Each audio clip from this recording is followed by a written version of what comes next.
হে নবী, আপনি যখন কোরআন প্রচার করবেন, উপস্থাপন করবেন মানুষের সামনে, আবহমান কাল থেকে ওই দেশে ওই এলাকায় এমন এমন ইবাদত মানুষ জারি করে রেখেছে ইসলামের নাম দিয়ে, অথচ ওটা ইবাদত না।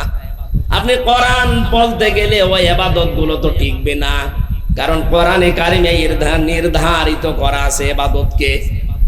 কি কোরআনে 500 আয়াত আছে শরীয়তের বিধান, আপনি 501টা বানাতে পারবেন না। একটা বানাতে গেলে হয় আপনাকে বানানো লাগবে, কথা বলে না কেন? 500 আছে কোরআনে কারিমে শরীয়তের বিধান, এরপরে 501টা বানাতে পারবেন? বানাতে গেলে আপনাকে নাজিল করা লাগবে, নাজিল হবে আর জোরে বলেন, কিয়ামত পর্যন্ত মানব জাতির জন্য আর একটা কথাও নাজিল হবে না, যা হওয়ার সবের ভেতরে আছে। দিন যত যাবে তত কোরআন থেকে মানুষ গবেষণা করে নতুন তথ্য বের করতে পারবে। জোরে বলেন সুবহানাল্লাহ। এখান থেকে 1000 বছর আগে, এদিকে তাকান, 1000 বছর আগে এই কোরআনের তাফসীর যারা লিখেছিল, এটা নাজিল হয়েছে কত বছর? 1400 বছর। কত বছর? এই 1400 বছর, 1000 বছর মনে করেন আগে যারা এর তাফসীর লিখেছে, না লিখে নাই?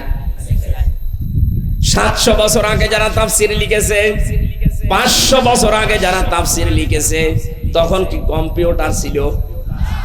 এই ক্যামেরা ছিল, ভিডিও, মোবাইল, কথা বলা লাগবে। তখন তারা কোরআনে কারিমের তাফসীর লেখে নাই।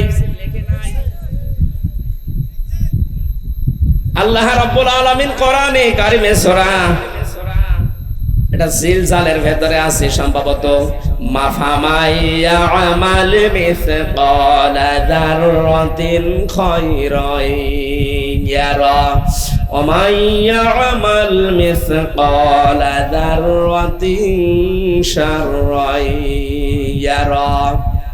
সূরা জিলজালের শেষ আয়াত এগুলো, শেষ 2টা আয়াতে আল্লাহ জানিয়েছেন কোন মানুষ যদি যাররা পরিমাণ ভালো কাজ করে কিয়ামতে সে দেখতে পাবে, কিয়ামতের ময়দানে যাররা পরিমাণ খারাপ কাজ হলেও দেখতে পাবে।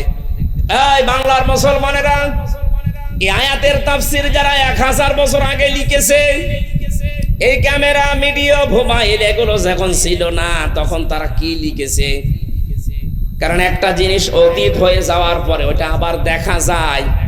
এই ভিডিও আবিষ্কার হওয়ার আগে কথা মানুষকে বোঝানো সম্ভব ছিল না। একটা জিনিস অতীত হয়ে গেছে, ওটা 10 বছর পরে আবার হুবহু ওইভাবে দেখা যায়। ভিডিও ক্যামেরা আবিষ্কার হওয়ার আগে এটা কাউকে বোঝাতে আপনি পারতেন? তাহলে এই আয়াতের তাফসীরে যে এরো আছে, এরো মানে চোখ দিয়ে দেখা। কিন্তু আমরা তাফসীরে, আমরা এর আগের যে পুরাতন তাফসীর আছে সেখানে পড়েছি, কেউ যদি যাররা পরিমাণ ভালো মন্দ কাজ করে কিয়ামতে তাকে দেওয়া হবে। দেওয়া হবে মানে দেওয়া আরবি তো এরো না, দেওয়া আরবি আতা, আতা উতু, তাকে দেওয়া হবে। এই শব্দ আল্লাহ দিতে পারতেন না? আল্লাহ ওই শব্দ জানে না, কথা বলে না কেন? আল্লাহ জানে। সূরা আনামের 44 নম্বর আয়াতের মাঝের অংশে ওই উতু শব্দটা আছে। হাত্তা ইযা ফারিহু বিমা উতু আখাযনাহুম বাগতাতান ফাইযা হুম মুবলিসুন। বলেন আল্লাহু আকবার। ওই যে ওখানে মাঝখানে উতু শব্দটা আছে, ওটা আতা, এত উতু, ওই শব্দটা ওখানে বাংলা অর্থ হচ্ছে আপনাকে দেওয়া হবে। আর এখানে আল্লাহ ইয়ারা দিয়েছেন, র ইয়ারা মানে এই যে চোখ দিয়ে দেখা। দেখার যতগুলো আরবি আছে, আমি যতগুলো আরবি পড়েছি তার ভেতরে দেখা মানে এই চোখ দিয়েও মানুষ দেখে, গবেষণার দৃষ্টিতেও দেখে, কিন্তু সেই দেখা ইয়ারা না। এই চোখ দিয়ে যেটা দেখা হয় সেটা আরবিতে র বলে, আর যেটা গবেষণা করে দেখা হয় ওইটাকে বলেন নাজারা। সূরা হাশরের ভেতরে পাবেন, ইয়া আইয়ুহাল্লাযীনা আমানুত্তাকুল্লাহা ওয়াল তানজুর নাফসুম মা কদ্দামাত লিগাদ, ইলা আখির আয়া। ওখানে নাজারা আছে, কি আছে? নুন জরা, নাজারা মানে গবেষণা করে দেখা। এই চোখ দিয়ে দেখা না, চোখ দিয়ে দেখার আরবি কি দিয়েছেন? র।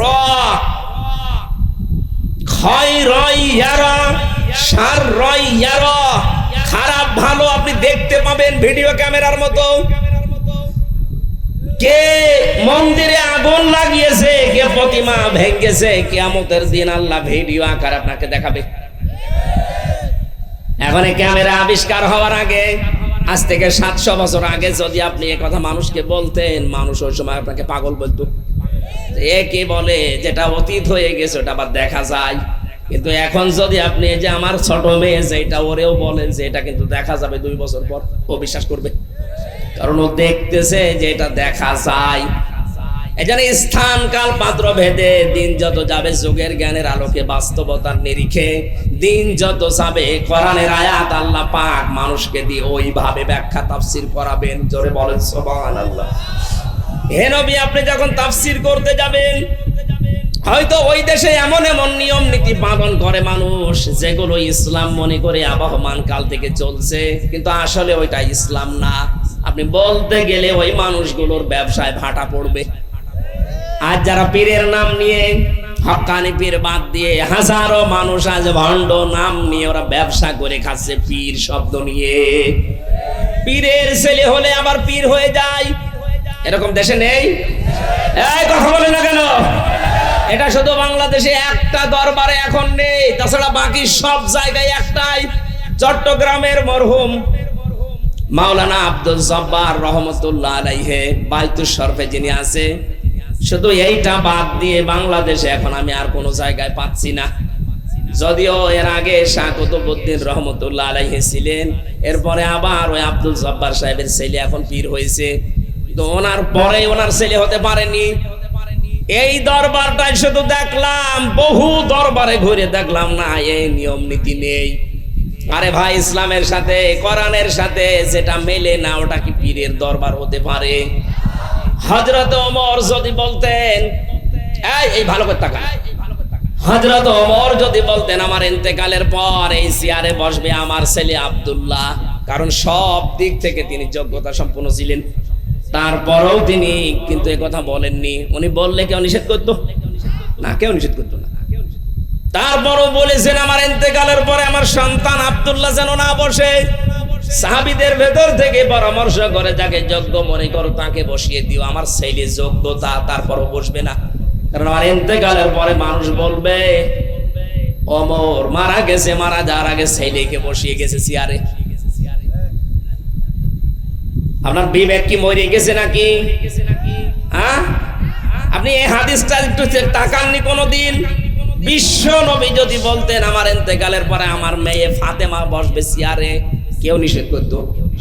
আরো জোরে বলেন, উনি করেছিলেন? তা আপনি কোথা থেকে ইসলাম নিয়েছেন আমি তো টের পাচ্ছি না। পীর সাহেব মরে যেতে দেরি, সঙ্গে সঙ্গে ওনার ইসলামাভিষিক্ত হয় ওনার বড় ছেলে না মেজো ছেলে। কোথায় পেয়েছেন ভণ্ডামি?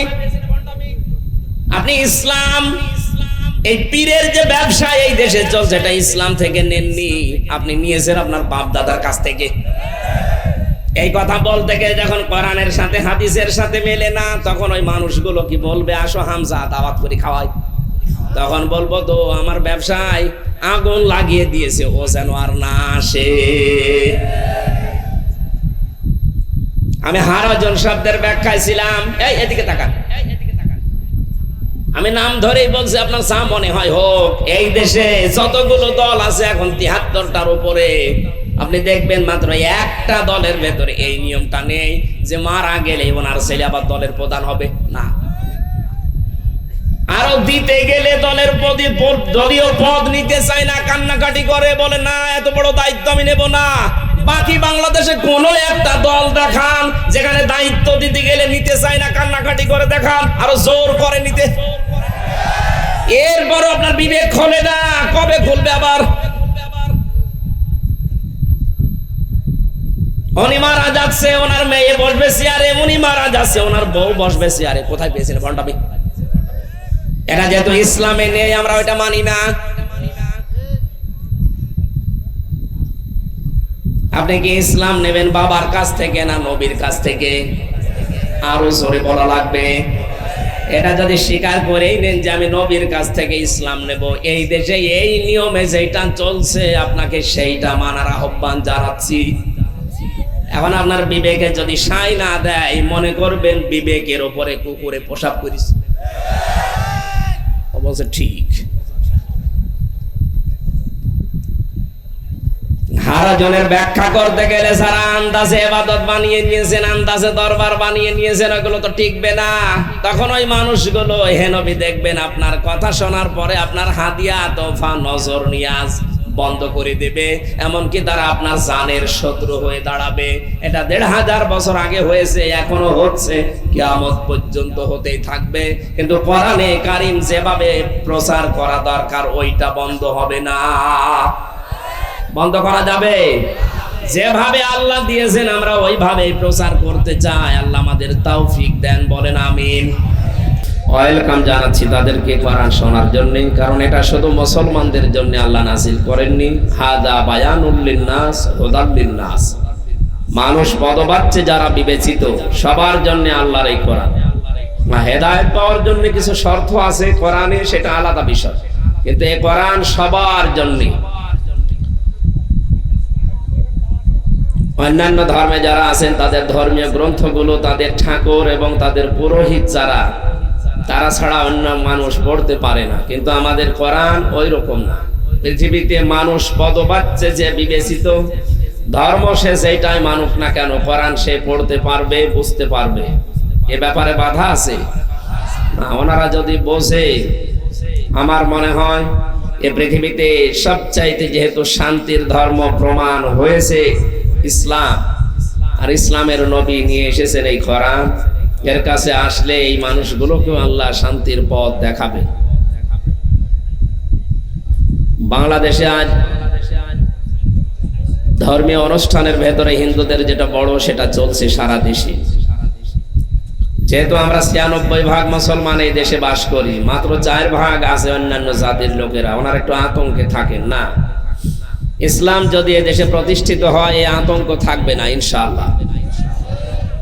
আমাদের আল্লাহ, আমাদের নবী এবং আমরা গ্যারান্টি দিতে পারি যে ইসলাম যদি বাংলাদেশে কায়েম হয়, অন্য ধর্মের মানুষ না, মসজিদ যেমন নিরাপদে থাকে, পাহারা দেওয়া লাগে না, মন্দিরও নিরাপদে থাকবে, পাহারা দেওয়া লাগবে না ইনশাআল্লাহ। আমরা ওই রকম দেশ গড়তে চাই, কথা বলেন ঠিক কিনা? এখানে সবাই নিরাপদে থাকবে। কোরআন দিয়ে যে রাষ্ট্র চলে, সেখানে যে অন্য ধর্মের মানুষেরা নিরাপদে থাকে, তার উদাহরণ এই ভারতবর্ষে আওরঙ্গজেব, জাহাঙ্গীর নাম শোনেননি? ইনি যখন দায়িত্বে ছিলেন ভারতের, কোরআন দিয়ে তার দেশ চলত। এক হিন্দু বুড়ি মহিলা তার যুবতী পুত্রবধূকে নিয়ে এসে বলেছিল, হারুন, জাহাঙ্গীর, আমার এই যেটা পুত্রবধূ, আমার সন্তান আছে প্রশাসনে, দায়িত্ব পালন করার জন্য তাকে অন্য জায়গায় যাওয়া লাগে। তো প্রতি রাতে আমি দেখি একটা দুষ্ট লোক এসে আমাকে হুমকি দেয় এবং আমার এই পুত্রবধূর ইজ্জত লুণ্ঠনের জন্য চেষ্টা চালায়। বাদশাহ জাহাঙ্গীর কোনো কথার উত্তর দিলেন না। একবার, দুইবার, তিনবার এ কথা বলার পর বুড়ি মানুষ তো রেগে গেছে, ডাক দিয়ে বলছে, জাহাঙ্গীর দেখো, আমি তোমাকে জন্মাতে দেখেছি, আমি তোমার দেশে বাস করি, কিন্তু এই দেশে আমার পুত্রবধূ নিরাপদে না। আজকে শুনলাম বা প্রতি রাতে যেভাবে ডিস্টার্ব করে, আমার মনে হচ্ছে আজকে ওই দুষ্কৃতিকারী এসে আমার পুত্রবধূর ইজ্জত লুণ্ঠন করে ফেলবে। যদি তোমার এই দেশে আমার পুত্রবধূর ইজ্জতের গ্যারান্টি না হয়, তুমি যে আল্লাহকে বিশ্বাস করো, যে কিয়ামতে বিশ্বাস করো, ওই কিয়ামতের ময়দানে আমি বুড়ি মানুষ, আমি অন্য ধর্মের, তাতে কি হয়েছে? তোমার আল্লাহর দরবারে আমি বিচার দেব তোমার নামে। বাদশাহ জাহাঙ্গীর কথা বললেন না, বুড়ি মানুষ বিভিন্ন রকমের কথা বলে চলে গেল।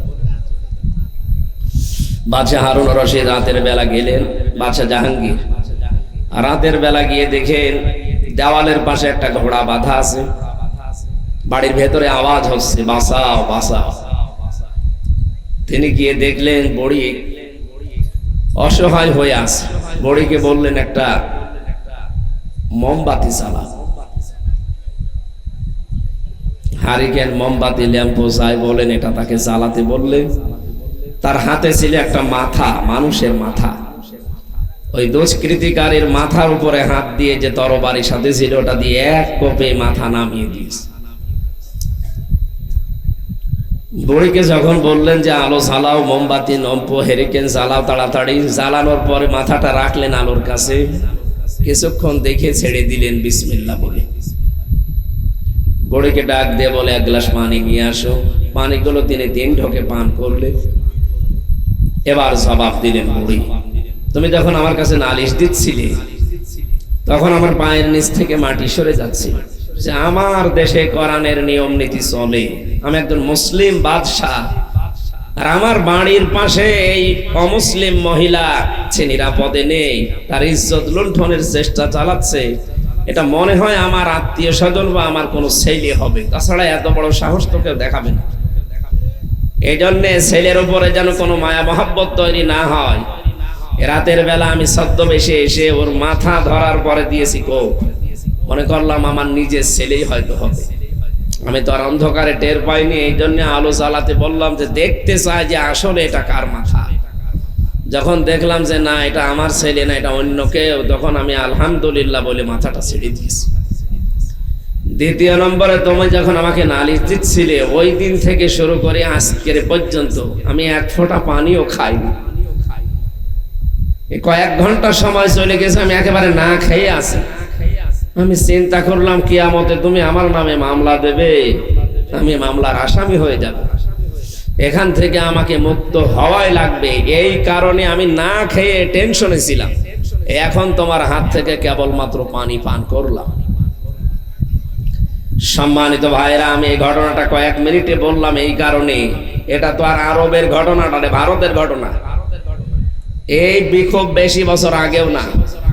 সুতরাং কোরআনের নিয়ম নীতি চললে যে অন্য ধর্মের মানুষের ইজ্জতের গ্যারান্টি, তাদের অর্থের গ্যারান্টি, সব কিছুর মুক্তি পাওয়া যাবে, এটা প্রমাণ হয়েছে। আর এটা আমরা 100 ভাগ সামনে প্রমাণ করবো ইনশাআল্লাহ। ওনারা জানেন 15.5 বছর যে জালেমরা ছিল তারা যেহেতু বিদায় নিয়েছে, শুধু বিদায় নেয়নি, তাদের দোসররা এখনো কিছু কিছু জায়গায় আছে। এবং 5 তারিখের পর থেকে আজকের 1 মাস 4 দিন হয়ে গেল, অনেক মুনাফিক এবং যারা তারা অত্যাচারিত আমরা জানি, এই মানুষগুলো প্রতিশোধ নেওয়ার জন্য তারা রীতিমতো লুণ্ঠন শুরু করেছিল। তাদের নেতা বারবার সেখান থেকে ভিডিও বার্তা পাঠাচ্ছে যে আপনারা সাবধান হন। আমি জেলখানায় যাদের সাথে ছিলাম তার ভেতরে জনাব তারেক জিয়ার পিএস অপু ভাই ছিল আমার সাথে, ওনার বন্ধু গিয়াসউদ্দিন মামুন ছিল আমার পাশে। তো ওনাদের যে পরিবর্তন, এই 14 বছর 17 বছর জেল খাটতেছে ওই লোকটা গিয়াসউদ্দিন মামুন। অপু ভাই প্রায় 7 বছর, উনি তারেক জিয়ার একান্ত সহকারী এবং 1 নাম্বার পিএস। ওনার যে পরিবর্তন এসেছে দেখলাম আল্লাহ রসুল কিয়ামতের উপরে, আর মানুষের জন্য যে উদারতা। আপনারা যারা বিএনপির নাম নিয়ে যে এই উল্টাপাল্টা কাজ শুরু করেছে, যদি একটা ওনাদের কান পর্যন্ত যায়, দল না একেবারে জীবনের মতো বহিষ্কার হয়ে যাবে। আর আমি সত্যি সত্যি বলছি, আমি বলে দেবো, এখানে শুনলাম 2 জন নাকি বিএনপির কারা, তারা থানায় গিয়ে নালিশ দিয়েছে যে অনুষ্ঠান বন্ধ করে দাও, হিন্দুদের ডিস্টার্ব হবে। ওরে শয়তান! আজকে আমি আসার পর এক হিন্দু দাদা দেখলাম আমার সাথে এসে মোলাকাত করে গেল। হিন্দু দাদার নাম কি যেন, রায় নাকি নাম। আপনি চিন্তা করেন তো, একটা অমুসলিম যদি এরকম কিছু নিত। আজকে যশোরে বিশিষ্ট সঙ্গীত শিল্পী আপনারা জানেন কবির বিন সামাদ, ওনার অনুষ্ঠান ছিল, আজ তাফসীর মাহফিল ওনার গ্রামে। কিছু মানুষ ষড়যন্ত্র করে হিন্দুদের মাথার উপরে দোষটা চাপিয়ে পূজার দোহাই দিয়ে কোরআনের অনুষ্ঠানটা আজকে বন্ধ করে দিয়েছে। এটার দ্বারা সারা দেশে হিন্দুদের একটা বদনাম মাথার উপরে চলে এসেছে। আজকে যারা এখানে সব মিলমিশ করে তাফসীর মাহফিলটা চালালেন, যদি এইটা কালকে ফেসবুকে যেত, পত্রিকায় যেত, এলাকায় যারা হিন্দু ভাইরা আছে ওদের একটা বদনাম বের হতো না? যে আমরা 96 ভাগ মুসলমান, কোনোদিন তো আমরা পূজা পার্বণে বাধা দেই না, আর আপনারা 4 ভাগ মাত্র মুসলমানদের এত বড় ধর্মীয় অনুষ্ঠান পৃথিবীতে। কোরআনের উপরে আর কি আছে? কোরআন প্রচার করা, প্রসার করা, কোরআন কায়েম করা প্রত্যেকটাই ফরজ, নামাজের মতো ফরজ। সুতরাং আজকের এই আয়োজন যারা করেছে এর একটা ফরজ দায়িত্ব পালন করেছে। এখানে যার যতটুকু চেষ্টা আছে আল্লাহ তার দিকে অতটুকু এগিয়ে যাবে। হযরতে আবু বকরের নেকি উম্মতের সবার ছাড়া বেশি, এ কথা আমরা জানি। তো এখানে আলেম যারা আছে জিজ্ঞাসা করেন কিয়ামতে প্রতিটি দরজা হযরতে আবু বকরকে ডাকতে থাকবে। কেন? কি করেছিলেন তার ওই ছোট্ট জীবনে? খুব বেশি দিন যে বেঁচে ছিলেন তাও তো না, মাত্র 63 বছর। নবীজির যা হায়াত ওনারও তা হায়াত, খুব বেশি দিন উনি বাঁচেননি। আবার ইসলাম গ্রহণ করলেন তো অনেক পরে। এই কয়েক বছরের হায়াতে কি এমন কাজ করেছিলেন যে তামাম দুনিয়ার মানুষের নেকির কাজ এক জায়গায় দিলে আবু বকরের সমান হবে না? কারণ কি? কারণ এইটা যে তিনি এই কোরআনে কারিমকে এক জায়গায় করেছিলেন, এটা এক জায়গায় করার কারণে কিয়ামত পর্যন্ত মানুষ এটা যারা পড়বে প্রতিটি অক্ষরে 10টা করে নেকি হবে, ওনার আমল নামায় অটোমেটিক আল্লাহ পাঠিয়ে দেবে। আমাদের যেহেতু 60 বছর 70 বছর 80 বছরের উপরে হায়াত থাকে না, এর ভেতরে আর কয় বছরই বা ইবাদত করি। উনি যা করে গেছেন কিয়ামত পর্যন্ত ওনারটা ফ্লেক্সিলোড হতেই থাকবে, হতেই থাকবে। এজন্য তামাম দুনিয়ার মানুষ যাই করুক একটা করে পার্সেন্টেজ ওনার আমল নামায় যাবে। তা আমরাও যদি কোরআন কেন্দ্রিক কিছু করে যাই, হয়তো এখানে 100 বছর পরে একটা মানুষও আমরা এই জমিনে থাকবো না, সব কবরের বাসিন্দা হব। এখানে যারা আছে 100 বছর পরে একটা মানুষকে এখানে এসে পাবে না, না, এখানে নতুন মানুষ এসে জমিন চাষ করবে। সুতরাং কিসের জন্য এত বড়াই দেখাচ্ছেন? কিসের জন্য এত অহংকার করেন? হিন্দু ভাইদেরকে উল্টা পাল্টা বসিয়ে আপনি কোরআনের অনুষ্ঠান বন্ধ করে দিলেন, খুব লাভবান হয়েছে। এটা তো প্রচার করা ফরজ ছিল, কারণ আমি আগেই বলেছি এটা শুধু মুসলমানদের কিতাব না, হাদা বায়ানুল লিন্নাস হুদাল লিন্নাস, এটা সবার জন্য বক্তব্য আছে আর সবার জন্যই হেদায়েত আছে যদি শর্তগুলো মানুষ মেনে নিতে পারে। আমরা আল্লাহর কোরআনের দিকে যাব ইনশাআল্লাহ। ওয়ালা তাসুব্বুল্লাযীনা ইয়াদউনা মিন দুনিল্লাহ ফায়াসুব্বুল্লাহা আদওয়াম বিগাইরি ইলম।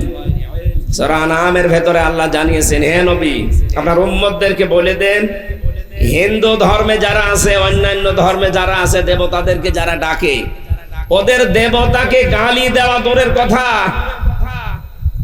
উল্টা পাল্টা নামে তাদেরকে ডাকবেনও না, গালি তো দেবেনই না।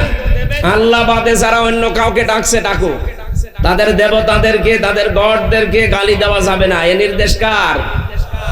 জোরে বলেন কার? এটা রেকর্ড হচ্ছে, শুধু দিনাজপুরে না, কালকে সারা পৃথিবীতে যাবে। আমি 18 কোটি মুসলমানের স্পিকার হয়ে কথা বলছি। বাংলাদেশের 18 কোটি মুসলমানের সামনে এখন আমার এই মাইকটা, সবার পক্ষ থেকে বলছি আল্লাহর নির্দেশ, অন্যান্য ধর্মের দেবতাকে তাদের মন্দির ভাঙা তো দূরের কথা, তাদের ঘর বাড়ি ভাঙা দূরের কথা, ওদের দেবতাকে গালিও দেওয়া যাবে না। এ নির্দেশ হামজা না আল্লাহ? বলেন কার? নামাজ যে আল্লাহর কথা মতো পড়েন, দেবতাদেরকে গালি দেওয়া যাবে না, ওই আল্লাহর কথা মতো। যদি আমরা দিয়ে ফেলি, ওরা না বুঝে আমাদের আল্লাহকেও গালি দিয়ে ফেলতে পারে। এই জন্য আল্লাহ নিষেধ করেছেন, যেখানে দেবতাকে গালি দেওয়া নিষেধ সেখানে কোনোদিন দেবতার মন্দির ভাঙা জায়েজ হতে পারে? কখনো না। এই জন্য আমার বক্তব্য ক্লিয়ার কাট। আমাদের এই দেশে মসজিদ যেমন পাহারা দেওয়া লাগে না, নিরাপদে থাকে, আমরা চাই ওদের মন্দিরগুলো মণ্ডপগুলো যেমন নিরাপদে থাকে। যতদিন আল্লাহ তাদেরকে সত্যের আসল পথ না দেখায় ওনারা করতে থাক, কিন্তু আমরা যাব না। যারা বলেন যে ধর্ম যার যার উৎসব সবার, এই কথাটা ঠিক না। কারণ এই যে উৎসব, এটা কিন্তু একটা ইবাদত। আমাদের যেটা চলছে এটা কি বলেন তো? ওনাদের এখন যেটা চলছে এই কাহারোলে আর বীরগঞ্জে মিলে প্রায় 130টার উপরে মণ্ডপ, ওইটা ওনাদের জন্য ইবাদত। কথা বলেন না কেন? মান তাশাব্বাহা বিকওমিন ফাহুয়া মিনহুম। যে ব্যক্তি যার সাদৃশ্য গ্রহণ করে চলবে, যার আদর্শ মানবে, কিয়ামতে তার সাথে সে উঠবে। আমরা উঠতে চাই মুহাম্মদুর রাসূলুল্লাহর সাথে। কথা বলেন না কেন? আমরা কি রবীন্দ্রনাথ ঠাকুরের সাথে উঠতে চাই? ওনাদের ধর্ম ওনারা পালন করবে, বাধা দেওয়া যাবে না, কিন্তু নিজে ওখানে যাওয়া যাবে না। নিজে যে আপনারাও যদি বলেন হরি হরি রাম রাম, আপনার ঈমান থাকবে? এই কথাটা যারা বলেন আপনারা হয়তো আবেগে বা না বুঝে বা অন্য কোনো উদ্দেশ্যে বলেন। যারা বলেন যে ধর্ম যার যার উৎসব সবার, তাহলে আপনাদের ধর্মের যে উৎসব যেটা আমরা যদি যেতে চাই বা যেতে পারি, অনেকে যাই। আমাদের এই যে রমজানের পরে যে ঈদ আসবে, এর 2.5 মাস পরে যে কোরবানি আসবে, সকালবেলা আসবেন, আপনাদের সামনে জবাই করা হবে। কি আপনি মানতে পারবেন? আপনি আসতে পারবেন? এটা যেমন আপনি আসেন না। সুতরাং এই কথাটা যারা বলেন অন্য কোনো উদ্দেশ্যে হয়তো বলেন, বা কোনো কিছু আছে আপনার ভেতরে, কথা বলা ঠিক না। লা ইকরাহা ফিদ্দিন, দিনের ভেতরে কোনো বাড়াবাড়ি নেই, ছাড়াছাড়িও নেই। আমরা ছাড়তেও চাই না, বাড়াবাড়ি করতে চাই না। ফাকাযালিকা জাআলনাকুম উম্মাতাও ওয়াসাতান, আল্লাহ আমাদেরকে মধ্যম পন্থা জাতি বানিয়েছে। আমরা বাড়াবাড়িতেও নেই, ছাড়াছাড়িতেও নেই, মধ্যম পন্থায় থাকতে চাই। রাজি আছেন আপনারা? লাকুম দীনুকুম ওয়ালিয়া দীন, যার যার ধর্ম তার তার কাছে। আপনাকে আমি জোর করে ইসলাম কবুল করাতে পারবো না, বা বলিও না, এটা ইসলামের নিয়ম না। আমরা চাই এদেশে যে যার ধর্ম পালন করবে, কিন্তু নিরাপদে। কিসে বলেন তো? আরো জোরে বলেন, কিসে? নিরাপদ। এ উদার তো আহ্বান রাখছি। যশোরে আজ যে ঘটনা ঘটে গেল কবির বিন সামাদ ভাইয়ের অনুষ্ঠানে, এটা বাংলাদেশের অন্য কোন জায়গায় যেন আর সামনে না ঘটে, তাহলে দোষ সব যে হিন্দুদের উপরে পড়বে। আপনারা দেখতেছেন এই কয়েকদিনে ভারতে উগ্রবাদী কিছু হিন্দু যারা আছে, নীতিশ রান, এই লোকটা আমাদের নবীকে এবং নবীর জামাই হযরতে আলীকে গালিগালাজ করছে, তার কার্টুন ছাপিয়েছে ব্যঙ্গাত্মক ভাবে। কথা বলে না কেন? এ দেশটা দ্বিতীয়বারের মতো যখন স্বাধীন হয়েছে 2024 সালের 5 আগস্ট, এরপর থেকে তো এতদিন পর্যন্ত কিছু করেননি। হঠাৎ এদের দুর্গা পূজা শুরু হবে, এর আগে আমাদের নবীকে আপনি গালি দিচ্ছেন। মানে ওদের একটা দুর্বিসন্ধি আছে যে বাংলাদেশে মাত্র 4% হিন্দু। আমরা যদিও মুসলমানদের 96% যারা বাস করে তাদের কলিজায় এখন আগুন লাগিয়ে দিতে পারি, আর তাদের কলিজায় আগুন লাগানোর প্রথম এই কোরআন, দ্বিতীয় মুহাম্মদুর রাসূলুল্লাহ। একে যদি কেউ কিছু বলে, মুসলমানের কলিজায় আগুন লাগবে। ওরা সাথে মাতাল হলো, তাহলে ঠিক আছে। এই কাজটা করে আমাদের অন্তরে আগুন লাগিয়ে দিয়েছে। আমরা যেন রাগ করে আজ হিন্দুদের বাড়ি ঘরে আক্রমণ করে তাদের পূজা মণ্ডপ পুড়িয়ে দেয় না। আমরা অত পাগল শামসুদ্দিন না। এই কথা বলেন না কেন? খুব সতর্ক থাকা লাগবে, ওদের ফাঁদে পা দেওয়া যাবে না। ওদের ফাঁদে ওই জালেমা পা দিয়ে আজ 15.5 বছর এদেশের মানুষকে অত্যাচার করেছে। আমি ভারতের বহু জায়গায় অনুষ্ঠানে গেছি। বাংলাদেশের মতো 29টা দেশ জোড়া দিলে যত বড় হয়, এত বড় ভারত। প্রায় জায়গায় ঘোরাঘুরি করে যা দেখেছি, সব কি ওই যে জালেম বসে আছে মোদি, ওর ভক্ত। ও দেশের অধিকাংশ মানুষ ওকে চায় না। এই জালেম যেমন 15 বছর জোর করেছিল, ও জোর করে আছে। বিশেষ করে কলকাতা, আর এই যে এই পাশে এই যে ব্রাহ্মণবাড়িয়া, কুমিল্লার পরে কোন রাজ্য যেন এটা, আগরতলা, এই সমস্ত জায়গায় যদি যে ওই মোদি দাদার নাম বলেন, দাঁত ফেলে দিবে। এত রাগ ওই লোকটার উপরে। ও যা করছে, এই যে মসজিদে হামলা করে মাঝে মাঝে, মুসলমানদেরকে দাঙ্গা বাঁধিয়ে আগুন দিয়ে পুড়িয়ে ছারখার করে দেয়। সাম্প্রদায়িকের কথা বলে আমাদেরকে উস্কানি দেন। এই দেশে যে সাম্প্রদায়িক সম্প্রীতি চলছে, পৃথিবীর কোন দেশে এরকম নজির নেই। আমার এই ছোট্ট জীবনে আল্লাহ বহু জায়গায় আমাকে ঘুরিয়েছে। কয়েকদিন আগে সিঙ্গাপুর, মালয়েশিয়া, থাইল্যান্ড, বিভিন্ন দেশে ঘুরে আসলাম। কই সেখানেও এত সাম্প্রদায়িক সম্প্রীতি নেই। এই 56,000 বর্গ মাইলে যা চলছে, আমরা ঘোষণা দিতে চাই এদেশে যে জন্ম নিয়েছে সে দেশের বৈধ নাগরিক। হ্যাঁ, কোরআনে কারীম আমাদেরকে জানিয়েছে, ক্বালা ওয়া মিন যুররিয়াতি ক্বালা লা ইয়ানালু আহদিজ জালিমিন। এদেশে নেতৃত্ব দিতে হলে জালেম হওয়া যাবে না, কারণ জালেমের জন্য নেতৃত্ব দেওয়া জায়েজ নেই। এই ঘোষণা কোরআনে সূরা বাকারা 124 নম্বর আয়াতের ভেতরে আছে। ইব্রাহিম আলাইহিস সালামকে আল্লাহ জানিয়েছিলেন, হে ইব্রাহিম, আমি তোমাকে মানুষের জন্য নেতা বানিয়ে দিলাম, কিন্তু তোমার সন্তানাদি কিয়ামত পর্যন্ত যারা আসবে, এরা যদি কেউ জালেম হয়, তারা নেতৃত্ব দিতে পারবে না। ওদের জন্য জায়েজ নেই, অবৈধ, হারাম। এই জন্য যে জালেমরা নেতৃত্ব দিত, ওরা আল্লাহর মামলার আসামি, পালিয়েছে। আমরা চাই এদেশে আরো যারা জালেমের দোসর আছেন, আপনারাও যান, আপনার মায়ের কাছে নিরাপদে যান। এদেশে কোনো জালেমের জায়গা নেই। কথা বলেন না কেন? এখানে যা আছি আমরা,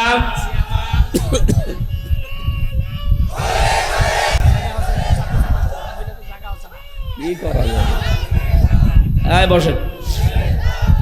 সম্মানিত ভাইরা, মা বোনেরা, মেয়েদের প্যান্ডেলে মনে হয় জায়গা হচ্ছে না, বারবার কমিটি আসতেছে।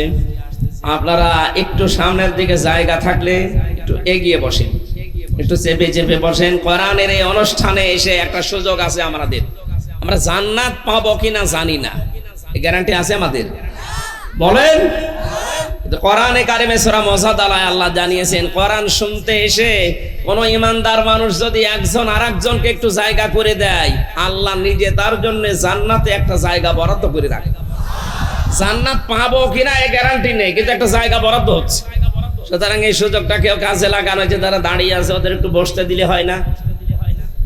একটু যে দিচ্ছেই চাপবে কোথায়, তো প্যাকেট হয়ে যাবে।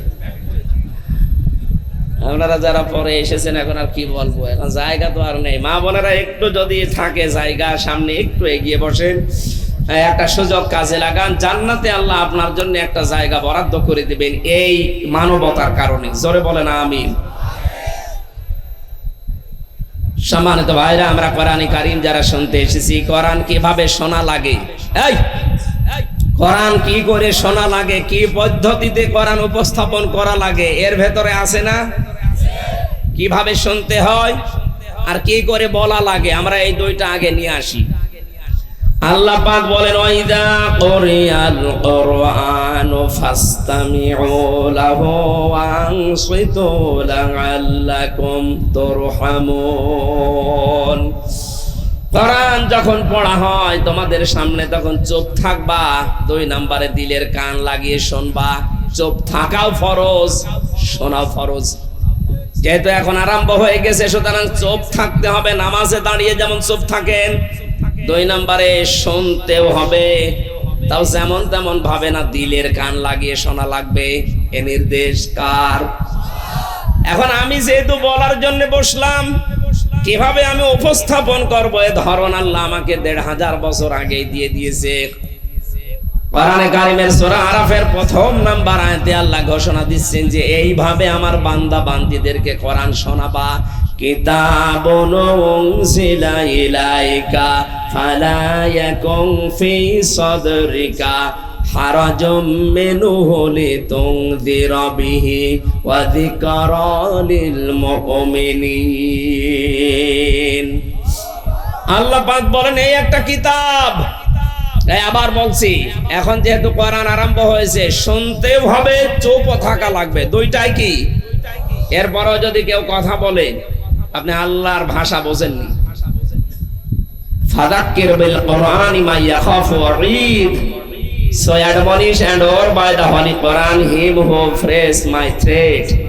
আল্লাহ বলেন, কোরআনের উপদেশ আপনি তাদেরকে শোনাবেন যারা আল্লাহর থ্রেটের ভয় করে, ধমকের ভয় করে। আমি আল্লাহর ভাষা দিয়ে বোঝালাম, এরপরও যদি কেউ কথা বলেন, আপনি আল্লাহর ধমককে তো ভয় করছেন না, আপনার জন্য এই মাহফিল না, আপনি চলে যান। ওই যে চলে যাচ্ছে, যাক, এই যান, তাড়াতাড়ি যান, যান যান, চলে যান। আমরা এসেছি যেহেতু ইবাদত মনে করে, যেহেতু পুরাটা অনুষ্ঠান যেন ইবাদত, আমাদের যেন নামাজের মতো আজকে সওয়াব হয়, এরকম মন দিয়ে শুনে। আল্লাহ পাক বলেন, এই একটা কিতাব। পৃথিবীতে কিতাব এই একটাই, আর দুনিয়ায় যা আছে সব এই কিতাবের ব্যাখ্যা। হাদিসও এই কিতাবের ব্যাখ্যা। উনজিলা ইলাইকা, হে নবী, আপনার প্রতি যেটা নাজিল করা হয়েছে, হারাজুম মিনহু লিতুনযিরা বিহি। এ কোরআন দিয়ে যখন মানুষদেরকে আপনি উপদেশ দেবেন, মানুষের সামনে যখন এর বক্তব্য উপস্থাপন করবেন, আপনার মনের ভেতরে যেন তখন আবার কোনো সংকীর্ণতা, দ্বিধা, দ্বন্দ্ব, ভয়, ভীতি, সংশয়, সন্দেহ এগুলো যেন কাজ না করে। ওয়াযিকরা লিল মুমিনিন, কোরআন মুমিনদের জন্য উপদেশ। জোরে বলেন সুবহানাল্লাহ। আয়াতের ভেতরে শব্দ পেয়েছি আমরা 2টা, হারাজন। এই একটু খেয়াল করেন ভাই, হারাজনের ব্যাখ্যা আছে তাফসীরের কিতাবে 2টা। 1 নম্বরে, হে নবী, যখন কোরআন আপনি উপস্থাপন মানুষের সামনে করবেন, এমন বহু মানুষ আছে এই কোরআনের বক্তব্য না বোঝার কারণে মন খারাপ করতে পারে। কথা বোঝেননি?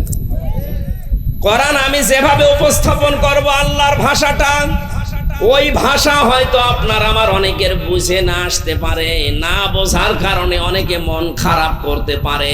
এ ঘোষণা কার? যেটা আজ বাংলাদেশে অনেকের হয়। আসলেই বলে হুজুর আমার বিরুদ্ধে চলে যাচ্ছে, আমি করব কি? বলে এটা শুধু ওই দলের পক্ষে যায়। আরে ভাই, ওই দলের লোক কোরআন মানে, এই জন্যই তো পক্ষে যায়। আপনি তো কোরআন মানেন না যে আপনার পক্ষে যাবে। কেউ যদি বলে হুজুর জেনা করতে মনে চাচ্ছে, এরকম একটা আয়াত বলেন, আছে? আরো আছে যে ওয়ালা তাকরাবুস জিনা, জেনার ধারে কাছেও যেও না। এখন আপনার মনে চাইলে আমি করব কি?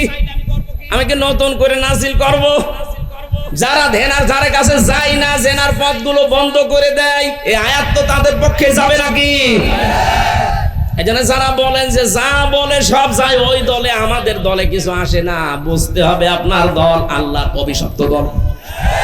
কারণ যেখানে কোরআন নেই ওটা দল না। এটা একটু বেশি হয়ে গেল। না কিসের বেশি হয়েছে? মানে তাবাল হুদা বিগাইরিল কোরআন আদাল্লাহুল্লাহ, তিরমিজি শরীফের হাদিস। নবীজি বলেন কোরআন যেখানে নেই ওই জায়গায় যদি কেউ ভালো হওয়ার নিয়তেও যায়, আল্লাহ নিজে তাকে গোমরা বানিয়ে দেয়। সুতরাং আজকে যদি আপনি কোরআন শুনতে এসে থাকেন, নিয়ত যদি আপনার থাকে, সিদ্ধান্ত নিয়ে বাড়ি যাবেন। যেখানে কোরআন নেই ওই দরবার যদি আমার বাবাও তৈরি করে রাখে, আমি ওখানে নেই। যেই দলে কোরআনের কর্মসূচি চলে না, ওই দল যদি আমার বড় ভাইও তৈরি করে, আমি ওই দলে নেই। ওখানে যদি আমি জেনে শুনে থাকি, আমাকে খারাপ বানাবে কে? শব্দটা আদাল্লাহ। এখানে আলেম যারা আছে বলেন তো, আদাল্লাহ ইউদিল্লু বাবে ইফাল, দাল্লা ইয়াদিল্লু দিলেও তো অর্থ হয়ে যেত। সলাসে মুজাররাদ থেকে শব্দটা আসলে বাংলা অর্থ হতো আপনি নিজেই নিজেকে খারাপ বানিয়ে ফেলেছেন। কিন্তু আদাল্লাহ শব্দ বাবে ইফাল থেকে আসার কারণে বাংলা অর্থ দাঁড়িয়েছে আপনার নিয়ত ভালো ছিল, কোন জায়গায় যাচ্ছিলেন, সে কোনো দল করেন, কোন দরবার বলেন, কোন পূজার মণ্ডপে বলেন, নিয়ত ভালো ছিল, কিন্তু কোরআন সেখানে নিয়ে কোরআনের কর্মসূচি ছিল না। এই জন্য আল্লাহ নিজে দায়িত্ব নিয়ে আপনাকে আরো খারাপ বানিয়ে দেবে। আপনি চিন্তা করেছেন কথার ওজন কত? এই জন্য আজ সিদ্ধান্ত নেওয়া লাগবে যে এই দলে কোরআন নেই, ওই দলের প্রতিষ্ঠাতা আমার বাবা হলেও আমি ওই দলে আর থাকবো না। আমি যদি ভালো হওয়ার নিয়তে ওই দলে থাকি, আমাকে খারাপ বানিয়ে দেবে কে? এটা মানবেন কারা দেখি? লিল্লাহি তাকবীর। এই আন্দাজে হাত তোলা যাবে না, বুঝে শুনে হাত তোলেন। কোরআন যে দলে নেই ওখানে আপনি আর মরণ পর্যন্ত থাকতে পারবেন না। এবার হাত তোলেন। আবার হাত তুলছে মানে আন্দাজে এটা যেন মেনে নিতে পারেন তারা হাত তোলেন। দেখেন তো হাত তোলেনি কে? আলহামদুলিল্লাহ, এই মাহফিল সাকসেস হয়ে গেছে। আমি মোনাজাত করে দিলাম, আর কিচ্ছু লাগবে না ভাই। এটা ঠিক থাকবে তো? আগে সামিয়ানা পার হলে আগে যা ছিলেন তাই। সুলাইমান নবী আলাইহিস সালামের জামানার একটা কাহিনী পড়েছিলাম তাফসিরে সূরা নমলের তাফসিরে। সুলাইমান নবী একবার জিনদেরকে বললেন একটা মসজিদ তৈরি করো। ওরা মসজিদ তৈরি করার পরে আবার ভাঙ্গা আরম্ভ করেছে। সুলাইমান নবী এসে বলে কয় মসজিদ? বলে বানিয়েছিলাম আবার ভেঙে ফেলেছি। কেন? তা আপনি তো বলেননি যে মসজিদ বানানোর পরে কি করা লাগবে? দেখলাম কাজ কাম নেই, করবো কি? ভেঙে ফেলি। সুলাইমান নবী বলেন ঠিক আছে মসজিদ বানাও, এটা শেষ হয়ে গেলে একটা কুকুরের লেজ সোজা করবা।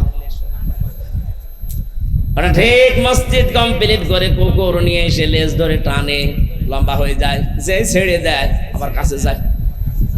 কি গো এক কুকুর, এভাবে হবে না, তেল মোবাইল নিয়ে আয়। তেল মোবাইল নিয়ে টানে, হ্যাঁ লম্বা হয়ে গেছে, যে ছেড়ে দেয় আবার যা ছিল তাই। জিনেরা বলছে এভাবে হবে না, বাঁশ নিয়ে আয়, জায়গা মতো বাঁশ দে, বাঁশ দিয়ে টাইট করে বেঁধে রাখ। 5 দিন 7 দিন বেঁধে রাখার পরে যখন যেই খুলে দেয় আগে যা ছিল তাই। সুলাইমান নবী এসে বলছে কি করো? বলছে হুজুর করবো কি, কি কুকুর। আমরা তো টানা টানিতে ব্যস্ত আছি, যত টানি লম্বা হয় ছেড়ে দিলেই কাছে যায়। বহু জিনিস দিয়ে আমরা টানাটানি করেছি, হাত দিয়ে টেনেছি, তেল দিয়ে টেনেছি, বাঁশ দিয়ে টেনেছি, কিছুই হয় না। আমার তো মনে হচ্ছে 15.5 বছর অনেকের চরিত্র এই লেজের মতো হয়ে গিয়েছিল। এদেশের 18 কোটি জনগণ তাদেরকে শোধরানোর জন্য বহু চেষ্টা করেছে। কেউ হাত দিয়ে টেনেছিল, কেউ মুখের ভাষা দিয়ে, কেউ তেল দিয়ে, কেউ বাঁশ দিয়ে, কেউ জীবন দিয়েও টেনেছে। কিন্তু কুকুরের লেজের চাইতেও খারাপ, ও কোনোদিন সোজা হয়নি, শেষ পর্যন্ত সোজা হয়েছে পালিয়ে। এখন বুঝতেছে যে কি করলাম। এই দেশের মানুষ পালিয়ে গেলেন, যদি 15.5 বছরে সোজা হয়েছে দেন, তাহলে এইভাবে পালানো লাগতো না। আর এই মানুষগুলোকে বিপদে ফেলে গেলেন, এখন এরা করবে কি? এখন তো এই দেশে পরিচয় দেওয়া যায় যে আমি একজন হিন্দু, কোনো অসুবিধা নেই। কিন্তু যদি কেউ বলে যে আমি আওয়ামী লীগ, তার দাঁত মুখ খুলে ফেলবে। কি করে গেলেন আপনি? আপনার লেজ তো সে কুকুরের মতো। এত টানাটানি করলাম আমরা 15.5 বছর, কত আলেমরা সংশোধনের জন্য চেষ্টা চালিয়েছে, কিন্তু যা ছিল তাই। আমাদের চরিত্র কি ওই লেজের মতো হবে নাকি? হাদিস শোনার পরও যদি কারো মনের পরিবর্তন না আসে, ও আগে যা ছিল যদি ও তাই করে, ওর কপালে আর হেদায়েত আছে বলে আমার মনে হয় না। সুতরাং যারা সিদ্ধান্ত নিয়েছিলেন একচ্ছত্র ভাবে, একেবারে খাঁটি ভাবে নিয়েছেন, তো কোরআন যেখানে নেই আমি ওখানে নেই, কারণ আমার আখিরাত তো আমি ধ্বংস করতে পারি না। কথা বলেন না কেন? দুনিয়া একদিকে হয়ে যাক, আমি যদি একা থাকি তাও আমি একা দাঁড়িয়ে থাকবো ইনশাআল্লাহ। কোরআনের কথা না বোঝার কারণে মন খারাপ হয় এমন দর্শক শ্রোতা নেই? আছে। কারা আছেন এরকম মন মানসিকতা নিয়ে? হাত তোলেন তো। আছে, নাই তো যেই দুইজন আজ থানায় যে এডিসির কাছে নালিশ দিল, এরা কারা? এরা তো হিন্দু ভাইরা না, মুসলমান। এরা মনে করে যে আমাদের পক্ষে হুজুর বলে না। আরে ভাই, আমি আয়াত পাবো কোথায়? তাহলে আপনি অন্য কোনো বই এনে দেন, আমি সেইটা বলি। তাছাড়া কোরআনে আপনার পক্ষে যাওয়ার মতো কোনো আয়াত নেই। তখন বলে ঠিক আছে, যখন আমার পক্ষে কোনো আয়াত নেই তখন আমি এটা হতে দেব না, বন্ধ করে দেয়। এটা বন্ধ করে আপনার কপাল যে ওই জালেমের মতো পড়বে, আপনি টের পাচ্ছেন? এই 15.5 বছরে কোরআনের আলোচনায় যত বাধা দিয়েছে তত কপাল পুড়েছে। 14 জায়গায় অনুমতির সিস্টেম করেছিল। আরে ভাই, আমি কি আমার বাবার কথা বলার জন্য কুষ্টিয়া থেকে এসেছি? কোরআনের তাফসীর পড়ে আমি যতটুকু বুঝি ওইটা আপনাকে বোঝানোর জন্য আসলাম। আর আপনি এমন সিস্টেম করে রেখেছেন যে 14 জায়গায় যান, পারমিশন নেই। ওরা বলতো না সরাসরি যে কোরআন বন্ধ করে দেব, কিন্তু যেন বন্ধ হয় এই লাইনগুলো তৈরি করেছিল। ও 14 জায়গায় কেউ যাবেও না। ও ছাতা বলবে দরকার নেই, মমতাজকে নিয়ে আয়, 5টা যায় গান দি।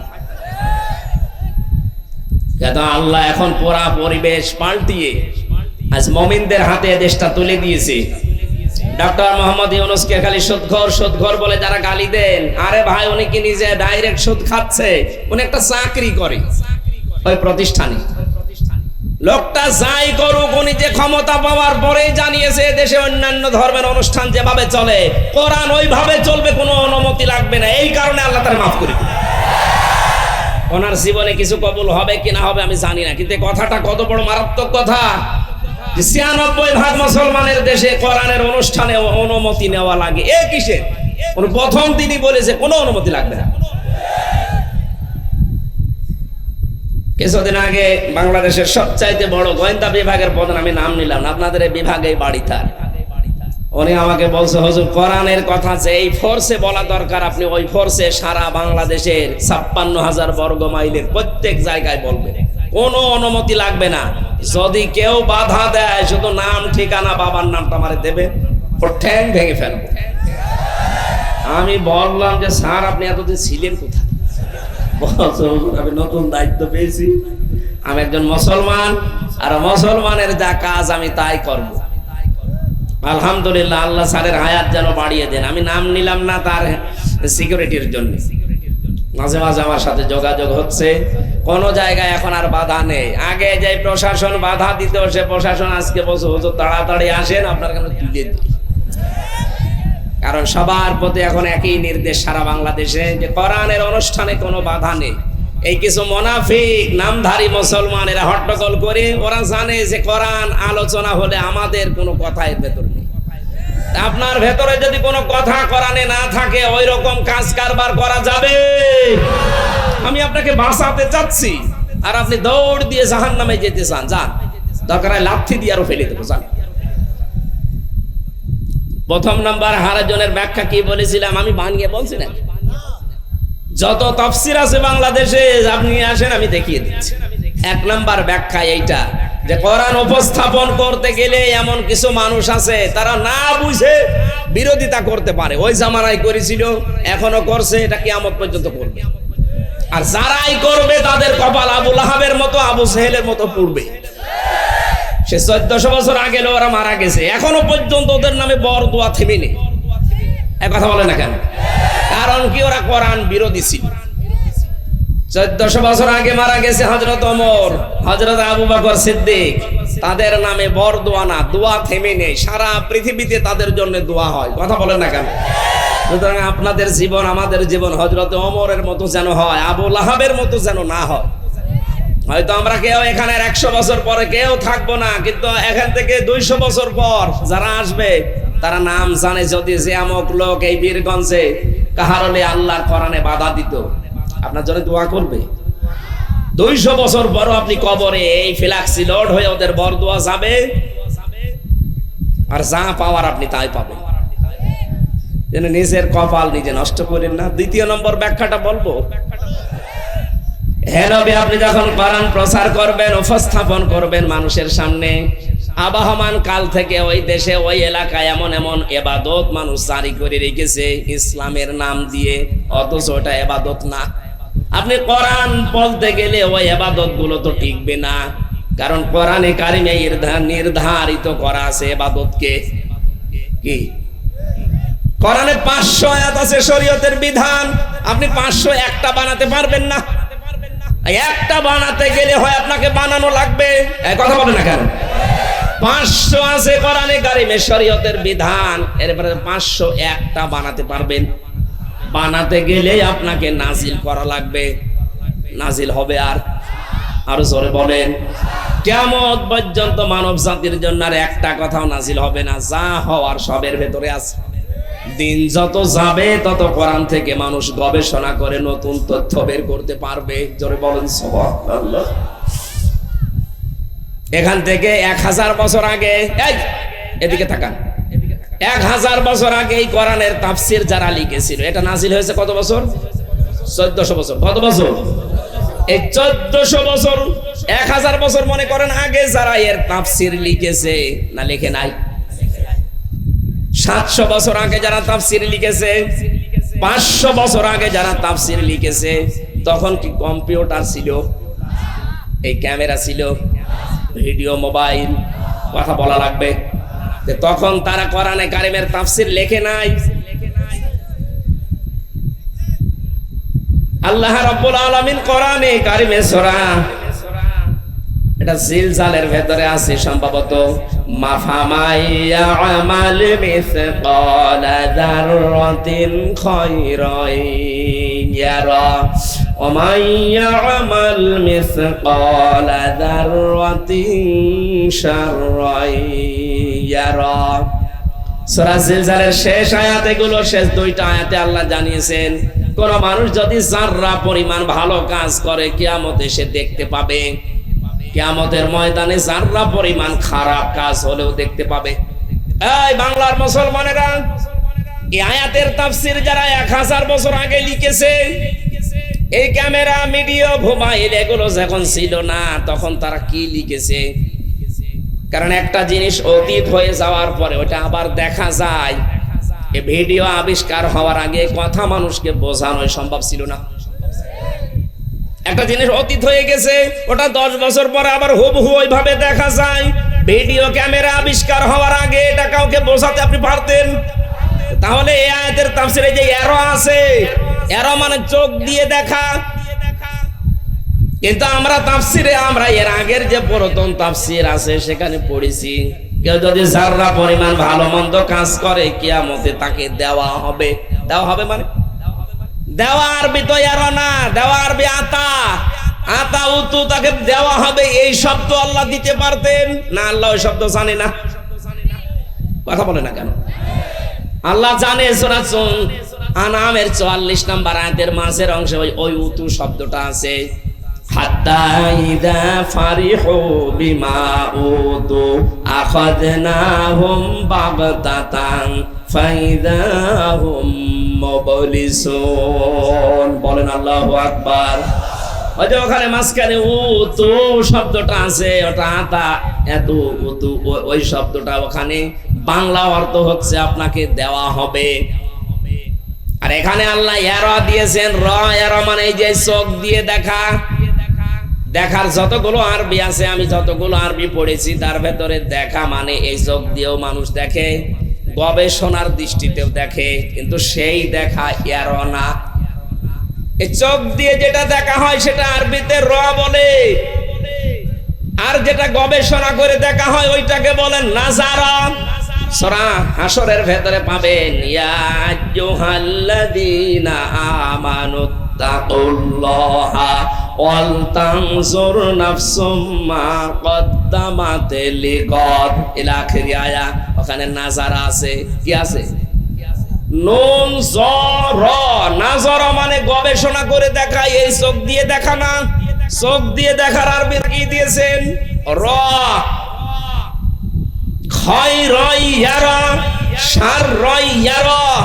খারাপ ভালো আপনি দেখতে পাবেন ভিডিও ক্যামেরার মতো। কে মন্দিরে আগুন লাগিয়েছে, কে প্রতিমা ভেঙেছে, কিয়ামতের দিন আল্লাহ ভিডিও আকার আপনাকে দেখাবে। এখন এই ক্যামেরা আবিষ্কার হওয়ার আগে, আজ থেকে 700 বছর আগে যদি আপনি এই কথা মানুষকে বলতেন, মানুষ ওই সময় আপনাকে পাগল বলতো। এ কি বলে, যেটা অতীত হয়ে গেছে ওটা আবার দেখা যায়। কিন্তু এখন যদি আপনি যে আমার ছোট মেয়ে যেটা ওরেও বলেন যে এটা কিন্তু দেখা যাবে 2 বছর পর, ও বিশ্বাস করবে, কারণ ও দেখতেছে যে এটা দেখা যায়। এই জন্য স্থান কাল পাত্র ভেদে দিন যত যাবে, যুগের জ্ঞানের আলোকে বাস্তবতার নিরিখে দিন যত যাবে, কোরআনের আয়াত আল্লাহ পাক মানুষকে দিয়ে ওইভাবে ব্যাখ্যা তাফসীর করাবেন। জোরে বলেন সুবহানাল্লাহ। হে নবী, আপনি যখন তাফসীর করতে যাবেন, হয়তো ওই দেশে এমন এমন নিয়ম নীতি পালন করে মানুষ যেগুলো ইসলাম মনে করে আবহমান কাল থেকে চলছে, কিন্তু আসলে ওইটা ইসলাম না। আপনি বলতে গেলে ওই মানুষগুলোর ব্যবসায় ভাটা পড়বে। আজ যারা পীরের নাম নিয়ে, হক্কানি পীর বাদ দিয়ে হাজারো মানুষ আজ ভণ্ড নাম নিয়ে ওরা ব্যবসা করে খাচ্ছে পীর শব্দ নিয়ে। পীরের ছেলে হলে আবার পীর হয়ে যায়, এরকম দেশে নেই? এই কথা বলে না কেন? এটা শুধু বাংলাদেশে একটা দরবারে এখন নেই, তাছাড়া বাকি সব জায়গায় একটাই। চট্টগ্রামের মরহুম মাওলানা আব্দুল জব্বার রহমতুল্লাহ আলাইহি বাইতুল শরফে যিনি আছে, শুধু এইটা বাদ দিয়ে বাংলাদেশে এখন আমি আর কোনো জায়গায় পাচ্ছি না। যদিও এর আগে শাহ কুতুবউদ্দিন রহমতুল্লাহ আলাইহি ছিলেন, এরপরে আবার ওই আব্দুল জব্বার সাহেবের ছেলে এখন পীর হয়েছে, তো ওনার পরে ওনার ছেলে হতে পারেনি। এই দরবারটাই শুধু দেখলাম, বহু দরবারে ঘুরে দেখলাম না, এই নিয়ম নীতি নেই। আরে ভাই, ইসলামের সাথে কোরআনের সাথে যেটা মেলে না, ওটা কি পীরের দরবার হতে পারে? হযরত ওমর যদি বলতেন, এই ভালো করে তাকান, হযরত ওমর যদি বলতেন আমার ইন্তেকালের পর এই চেয়ারে বসবে আমার ছেলে আব্দুল্লাহ, কারণ সব দিক থেকে তিনি যোগ্যতা সম্পন্ন ছিলেন, তারপরেও তিনি কিন্তু এই কথা বলেননি। উনি বললে কেউ নিষেধ করতো না? কেউ নিষেধ করতো না। তারপরও বলেছেন আমার ইন্তেকালের পরে আমার সন্তান আব্দুল্লাহ যেন না বসে। সাহাবীদের ভেতর থেকে পরামর্শ করে যাকে যোগ্য মনে করো তাকে বসিয়ে দিও, আমার ছেলে যোগ্যতা, তারপরও বসবে না, কারণ আমার ইন্তেকালের পরে মানুষ বলবে ওমর মারা গেছে, মারা যাওয়ার আগে ছেলেকে বসিয়ে গেছে চেয়ারে। আপনার বিবেক কি মরে গেছে নাকি? হ্যাঁ, আপনি এই হাদিসটা একটু তাকাননি কোনদিন? বিশ্ব নবী যদি বলতেন আমার ইন্তেকালের পরে আমার মেয়ে ফাতেমা বসবে চেয়ারে, কেউ নিষেধ করতো? আরো জোরে বলেন, উনি করেছিলেন? তা আপনি কোথা থেকে ইসলাম নিয়েছেন আমি তো টের পাচ্ছি না। পীর সাহেব মরে যেতে দেরি, সঙ্গে সঙ্গে ওনার ইসলামাভিষিক্ত হয় ওনার বড় ছেলে নাই মেজো ছেলে। কোথায় পেয়েছেন ভণ্ডামি? আপনি ইসলাম, এই পীরের যে ব্যবসা এই দেশে চলছে এটা ইসলাম থেকে নেননি, আপনি নিয়েছেন আপনার বাপ দাদার কাছ থেকে। এই কথা বলতে গিয়ে যখন কোরআনের সাথে হাদিসের সাথে মেলে না, তখন ওই মানুষগুলো কি বলবে, আসো হামজা দাওয়াত করে খাওয়াই। তখন বলবো তো আমার ব্যবসায় আগুন লাগিয়ে দিয়েছে, ও যেন আর না আসে। আমি হারাজন শব্দের ব্যাখ্যায় ছিলাম, এই এদিকে তাকান, আমি নাম ধরেই বলছি, আপনার চা মনে হয় হোক। এই দেশে যতগুলো দল আছে এখন ৭৩টার উপরে, আপনি দেখবেন মাত্র একটা দলের ভেতরে এই নিয়মটা নেই যে মারা গেলে ওনার ছেলে আবার দলের প্রধান হবে না। আরো দিতে গেলে দলীয় পদ নিতে চায় না, কান্নাকাটি করে, বলে না এত বড় দায়িত্ব আমি নেব না। বাকি বাংলাদেশে কোন একটা দল দেখান যেখানে দায়িত্ব দিতে গেলে নিতে চায় না, কান্নাকাটি করে দেখান, আরো জোর করে নিতে। এরপর আপনার বিবেক খোলে না, কবে খুলবে আবার? উনি মারা যাচ্ছে, ওনার মেয়ে বসবে চেয়ারে, উনি মারা যাচ্ছে, ওনার বউ বসবে চেয়ারে। কোথায় পেয়েছেন ভণ্ডামি? এটা যেহেতু ইসলামে নেই, আমরা ওইটা মানি না। আপনি কি ইসলাম নেবেন বাবার কাছ থেকে না নবীর কাছ থেকে? আরো জোরে বলা লাগবে। এটা যদি স্বীকার করেই নেন যে আমি নবীর কাছ থেকে ইসলাম নেব, এই দেশে এই নিয়মে যেটা চলছে আপনাকে সেইটা মানার আহ্বান জানাচ্ছি। এখন আপনার বিবেকে যদি সাই না দেয়, মনে করবেন বিবেকের উপরে কুকুরে পোশাক করিস। ও বলছে ঠিক। হারাজনের ব্যাখ্যা করতে গেলে যারা আন্দাজে ইবাদত বানিয়ে নিয়েছেন, আন্দাজে দরবার বানিয়ে নিয়েছেন, ওগুলো তো টিকবে না। তখন ওই মানুষগুলো হে নবী দেখবেন আপনার কথা শোনার পরে আপনার হাদিয়া তোফা নজর নিয়াজ বন্ধ করে দেবে, এমনকি তারা আপনার জানের শত্রু হয়ে দাঁড়াবে। এটা ১৫০০ বছর আগে হয়েছে, এখনো হচ্ছে, কিয়ামত পর্যন্ত হতেই থাকবে। কিন্তু কোরআনে কারীম যেভাবে প্রচার করা দরকার ওইটা বন্ধ হবে না। বন্ধ করা যাবে? যেভাবে আল্লাহ দিয়েছেন আমরা ওইভাবেই প্রচার করতে চাই। আল্লাহ আমাদের তৌফিক দেন, বলেন আমিন। সূরা আনাম থেকে আমরা একটা আয়াত পড়ছি, তাফসীর আকারে কথা বলার চেষ্টা চালাবো ইনশাআল্লাহ। জবান খুলে কোরআনের সোনালী আয়াত একটু পড়েন আগে। আউযু বিল্লাহি মিনাশ শাইতানির রাজিম। বিসমিল্লাহির রহমানির রহিম।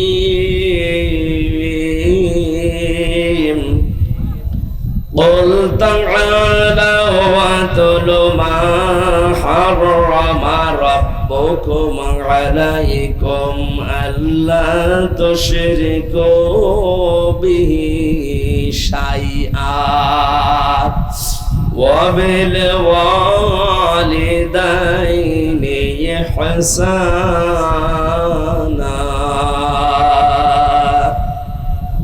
হারুন কোথায়? হারুন চলে গেছে। আমার ভাইরা, সূরা আনআম 151 নাম্বার আয়াত, একটা মাত্র আয়াত আমরা পড়েছি।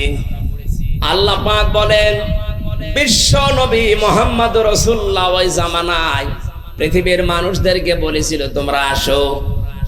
এই এখন যদি নবী বেঁচে থাকতেন আর এই দিনাজপুরের কাহারোলায় যদি আসতেন, এই ময়দানে বসে যদি বলতেন তোমরা আসো আমার উম্মতেরা, ও পৃথিবীর মানুষেরা, আমার উম্মত বলে যারা দাবি করো তারা আমার কাছে আসো, এখানে বসো, আমি তোমাদেরকে আল্লাহ কোন কোন বিষয় হারাম করেছে ওইগুলো তেলাওয়াত করে করে শোনাই। বসতেন না? বলেন বলেন, কারা কারা নবী আসলে বসতেন? হাত তোলেন তো দেখি। এই আন্দাজ হাত তুলবেন না, মানে শিক্ষা আছে। লিল্লাহি তাকবীর। আলহামদুলিল্লাহ। ভাই নবী যেহেতু এখন আর নেই, নবীর নায়েব আছে, নায়েবে রাসূল, তার ভেতরে আমিও একজন, এটা মানেন তো? বিশ্ব নবী এসে যেভাবে তেলাওয়াত করে করে শোনাতেন, মনে করেন ওইভাবে আমি এখন করব। এতে কে খুশি হবে কে বেজার হবে ওইটা দেখতে গেলে তো তাফসীর হবে না। আমরা নবীজির ওই পন্থা অবলম্বন করছি। এবার আল্লাহ পাক বলেন, কুল, হে নবী আপনি বলুন, তাআলাও, তোমরা সবাই আসো, আতলু, আমি তেলাওয়াত করে শোনাই। কে বলছেন বলেন তো? নবীজি। নবীজিকে দিয়ে আল্লাহ বলাচ্ছেন, নবী আপনি বলেন যে তোমরা আসো দিনাজপুরের মানুষেরা আমার সামনে বসো, আমি তেলাওয়াত করে তোমাদেরকে শোনাই। মা মানে যা, হারামা আল্লাহ হারাম করেছেন, রব্বুকুম তোমাদের রব, আলাইকুম তোমাদের উপরে, তোমাদের রব যিনি তোমাদেরকে বানিয়েছেন, কি কি বিষয় তোমাদের জন্য দুনিয়ায় হারাম, তোমাদেরকে আমি এটা তেলাওয়াত করে করে শোনাই। তার ভেতরে 5টা বিষয় এখানে আছে। কয়টা? আমরা যেহেতু 500 আয়াত শরীয়তের বিধানের ভেতরে 5টা এখন পাবো, এই 5টা অন্তত আজকে শুনে যায় যেগুলো হারাম। তাহলে হারাম কাজ যদি আমরা জেনে শুনে করে থাকি, আমাদের জন্য জান্নাত ও হারাম।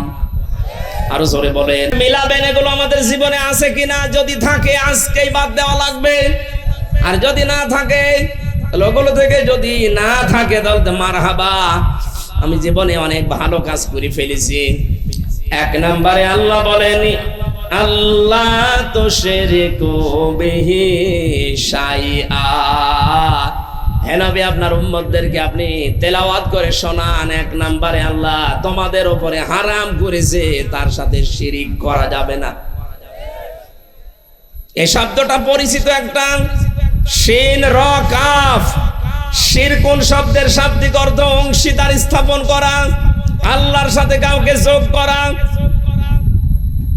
এটা অন্য ধর্মের ভেতরে বাদ দিলাম, মুসলমানদের ভেতরও প্রায় 4 প্রকার শিরিক পাওয়া যাচ্ছে এখন। আমরা তাফসীরে আয়াতের তাফসীর পড়তে গিয়ে পেয়েছি শিরিক বিল জাত, শিরিক বিল সিফাত, শিরিক বিল ইখতিয়ার, শিরিক বিল হুকুক। এই 4টা শব্দ আর ভাগ ভাগ ভাগ করলে হয় 8 প্রকার। এই 8 শ্রেণী ভাগ করলে হয় 12 প্রকার। 12 প্রকার ভাগ করলে হয় 22 প্রকার। 22 প্রকার ভাগ করলে হয় 42 প্রকার। ওই 42 প্রকার ভাগ ভাগ করা আছে 72 প্রকার। 72 প্রকার ভাগ করে মুফাসসিরিন ইকরামে শিরিক বানিয়েছে 120 প্রকার।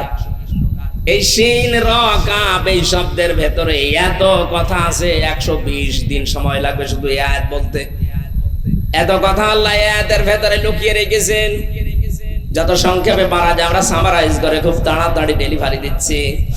আল্লাহ রাব্বুল আলামিন বলেন, আমি আল্লাহর জাতের সাথে আপনার উম্মতদেরকে বলেন তারা যেন শিরিক না করে। আল্লাহ কয়জন? আরো জোরে বলেন।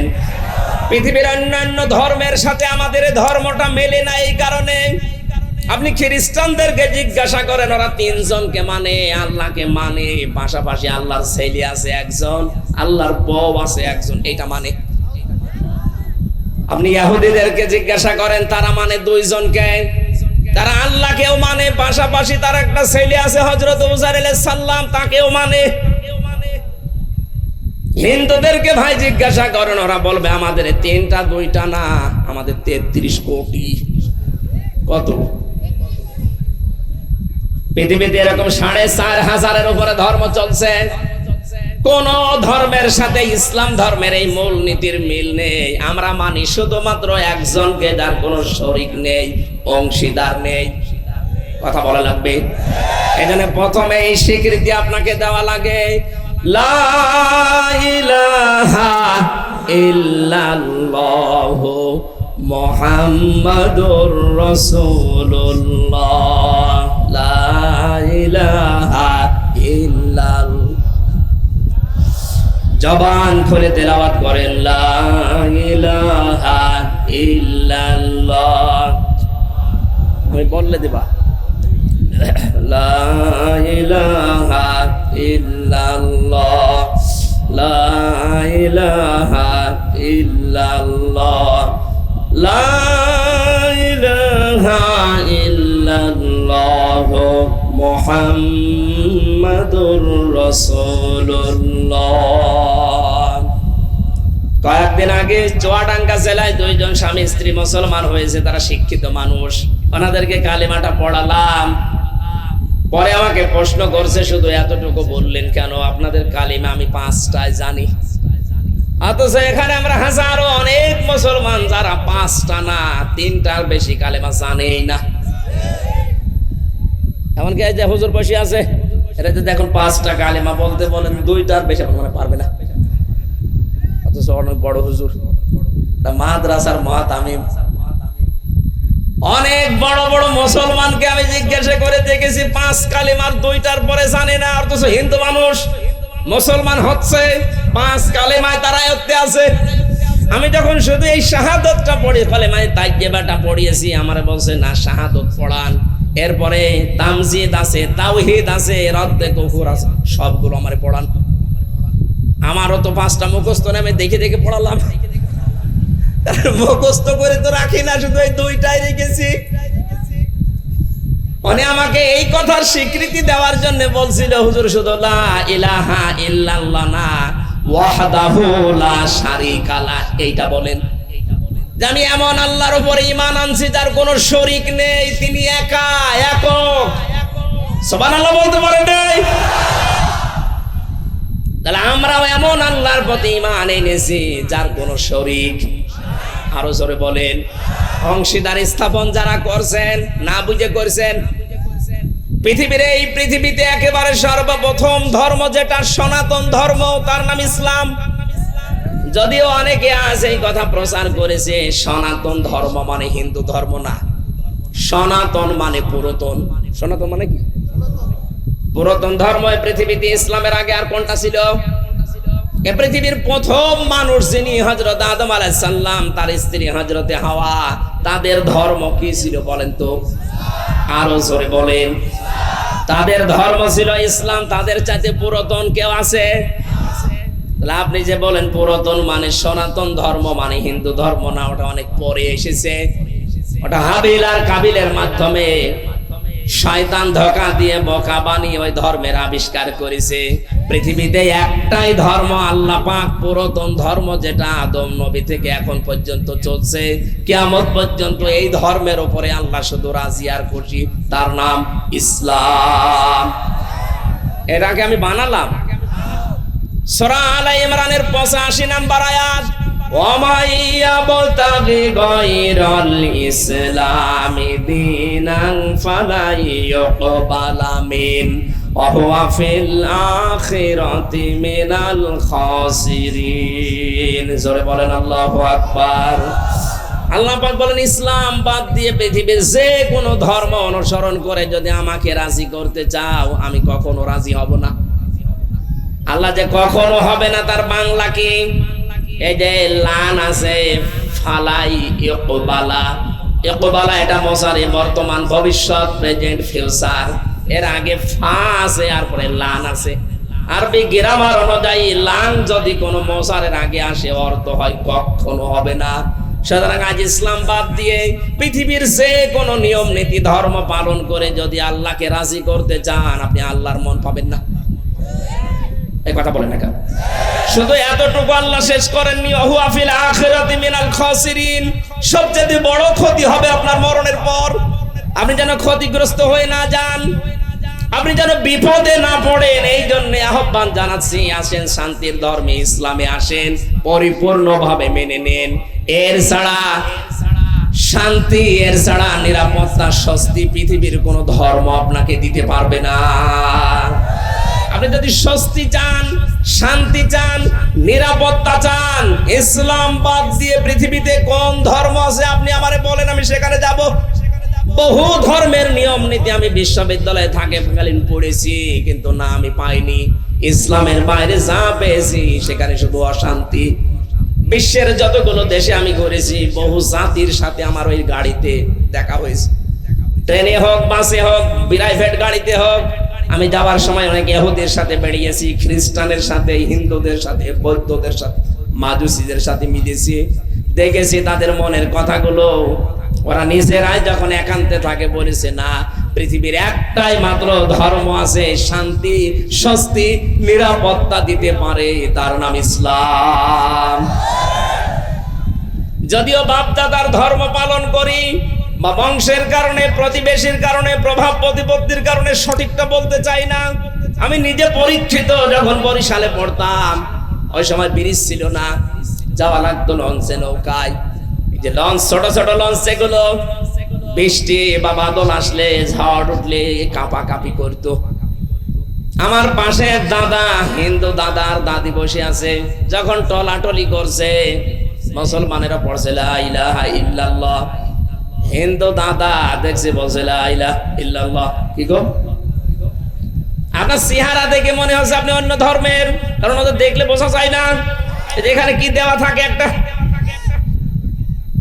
বললাম দাদা মুসলমান হয়েছেন কবে? হয়নি। কি পড়েন? কালেমা পড়েন কোন কারণে? আপনি তো জপবেন হরি হরি এই বলতে পারেন, আপনি কালেমা পড়ছেন মানে? আমারে বলছে হুজুর যে ঝড় উঠেছে কালী দুর্গার কাজ না, আল্লাহ লাগবে। এই ঝড় থেকে বাঁচাতে হলে আল্লাহ ছাড়া কেউ নেই। সূরা বানী ইসরাঈল আল্লাহ এই হিন্দু ভাইয়েরা, হিন্দু দাদার কথাটা তুলে ধরেছেন। হে নবী, যখন বিপদে মানুষ পড়ে দেখবেন পৃথিবীর যে কোনো মানুষ তখন আল্লাহ বাদার কাউকে ডাকে না। এটা আমি নিজে সরাসরি দেখলাম, উনি নিজেই জপতেছে লা ইলাহা ইল্লাল্লাহ। তখন আর কালী দুর্গা বা অন্য কিছু আমাকে বাঁচাবে এই বিশ্বাস তাদের আর হয় না। হ্যাঁ, এটাই স্বাভাবিক। জেলখানার ভেতরে আমি অনেকখানি হিন্দুকে পর্যন্ত পড়িয়েছি, অন্যান্য ভাষা। হিন্দুদের সাথে ওরা খাবার দিতে আসতো, যখন আমরা দেখতাম ওই মানুষগুলো অনেকে মুসলমান হয়ে গেছে, 10 বছর 20 বছর 25 বছর জেল খাটতেছে। ও জানে যে বাইরের জীবনে আর যাওয়া যাবে না, জীবনটা নষ্ট করে করবো কি? শান্তির ধর্ম এখানে আছে, আমরা মেনে নেই। ওখানে জসিমউদ্দিন রহমানী মাওলানা ছিলেন, আপনারা জানেন, ওনার হাতে বহু মানুষ মুসলমান হয়েছে ভেতরে। আমাদের যারা খাবার দিয়েছে তো আমি নিজেও দেখেছিলাম, এই মানুষগুলোর পরিবর্তন আসতেছে মুসলমানদের এই আচার আচরণ, কৃষ্টি কালচার দেখে। ওরা দেখতেছে পৃথিবীর কোন ধর্মের ভেতরে শান্তি নেই, স্বস্তি পাওয়া যায় না, নিরাপত্তা নেই। গভীর রজনীতে মুসলমান আলেমেরা যখন রাতের বেলায় ফাঁসির কন্ডেম সেলের ভেতরে তাহাজ্জুদ পড়ার জন্য উঠতো, নামাজ শেষ করার পরে 2 রাকাত 4 রাকাত 8 রাকাত পরে দেখতাম আলেমরা কান্না। বিশেষ করে মাওলানা শাখাওয়াত হোসেন রাজি, মাওলানা জোনায়েদ আল হাবিব, মাওলানা মামুনুল হক এত বেশি কন্দন করেছে। আর আমি যেহেতু ডাক্তার শফিকুর রহমানের সাথে 4 দিন ওনার ঘরে যেতাম, তাহাজ্জুদের নামাজ আদায় করে এত গভীর ভাবে কান্নাকাটি করতেন। শুধু ওই ছেলে গেছে এই কারণে না, নিজের অপরাধ বোধ জাগ্রত হতো। নিজের পেছনের জীবনের দিকে তাকানোর পরে এত বেশি কন্দন করেছি, যেহেতু কন্দনটা মন থেকে আসতো, এই জন্য প্রভাব পড়তো। আশপাশে যারা আছে অনেক হিন্দু ভাইরা পরবর্তী দিন সকালে এসে বলতো ওই রকম শান্তি আমরাও পেতে চাই। গভীর রজনীতে সত্য যদি আপনি শান্তি আর স্বস্তি পেতে চান মনের ভেতরে, গভীর রজনীতে সেজদা লম্বা ভাবে দিয়ে আল্লাহকে মন থেকে ডাকবেন, দেখবেন আল্লাহ নিজের পক্ষ থেকে একটা আলাদা শান্তি আপনার মনে তৈরি করে দেবে। আজকে এই বাড়ি যেয়ে যদি একটু পারেন লম্বা সেজদা দেবেন, এই 2 থেকে 3 থেকে 5 মিনিট না, 20-25 মিনিট, আধা ঘন্টা পড়ে থাকেন। কিছু যদি না বলতে মনে হয় এমনি পড়ে থাকেন, কারণ ওইটা আল্লাহর কুদরতের পা। আল্লাহর কুদরতি পায়ে আমি দেখেছিলাম জামাত ইসলামীর এই কেন্দ্রীয় আমির, ইনি আধা ঘন্টা 45 মিনিট সেজদায় পড়ে আছে, চোখের পানি দিয়ে যাই নামাজ ভিজে যাচ্ছে। শান্তি যদি না পাবে ও কোন কারণে পড়ে আছে 45 মিনিট? আপনি কোন দেবতার সামনে এরকম 1 ঘন্টা পড়ে থাকেন তো পারবেন না, কারণ স্বস্তি শান্তি নিরাপত্তা আপনার মনের ভেতরে আসবে না। এটা আসার জন্য আল্লাহর কুদরতি পা লাগবে। এখানে যে যখন গভীর রজনীতে সব নিস্তব্ধ হয়ে যায়, ফাইদা ফারাগাতা ফানসাব ওয়া ইলা রাব্বিকা ফারগাব। দুনিয়ার কোলাহল মুক্ত পরিবেশ যখন আপনি শেষ করবেন, তখন একেবারে শান্ত শিষ্ট নিরাপদ বেষ্টনীতে গভীর রজনীতে আপনি আল্লাহর ইবাদতে মগ্ন হয়ে যান। দেখেন আমি আল্লাহ এর ভেতরে কি রেখেছি। এজন্য তাহাজ্জুদ যারা পড়ে তারা এটা কিছু না কিছু পায়। সেজদাটা লম্বা করে দেবেন, অবশ্যই কিছু পাবেন, কারণ সেজদার ভেতরে কিছু পড়লে ওইটা আল্লাহর ফেরত দেয় না।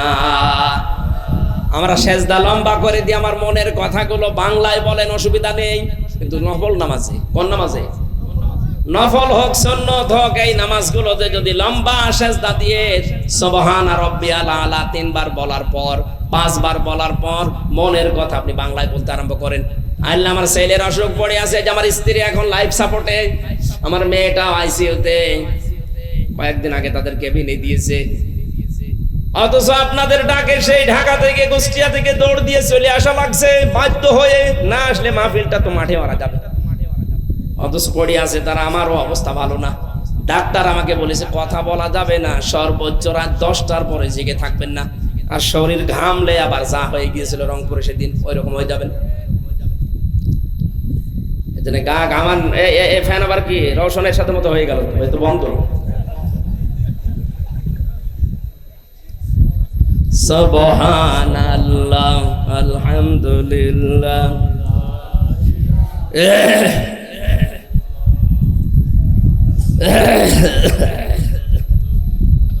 লা ইলাহা।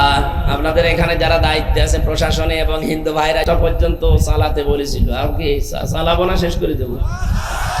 আপনারা বললে হবে, ওনারা আছে না এখানে? হারুন কই? মাওলানা হারুন আছে?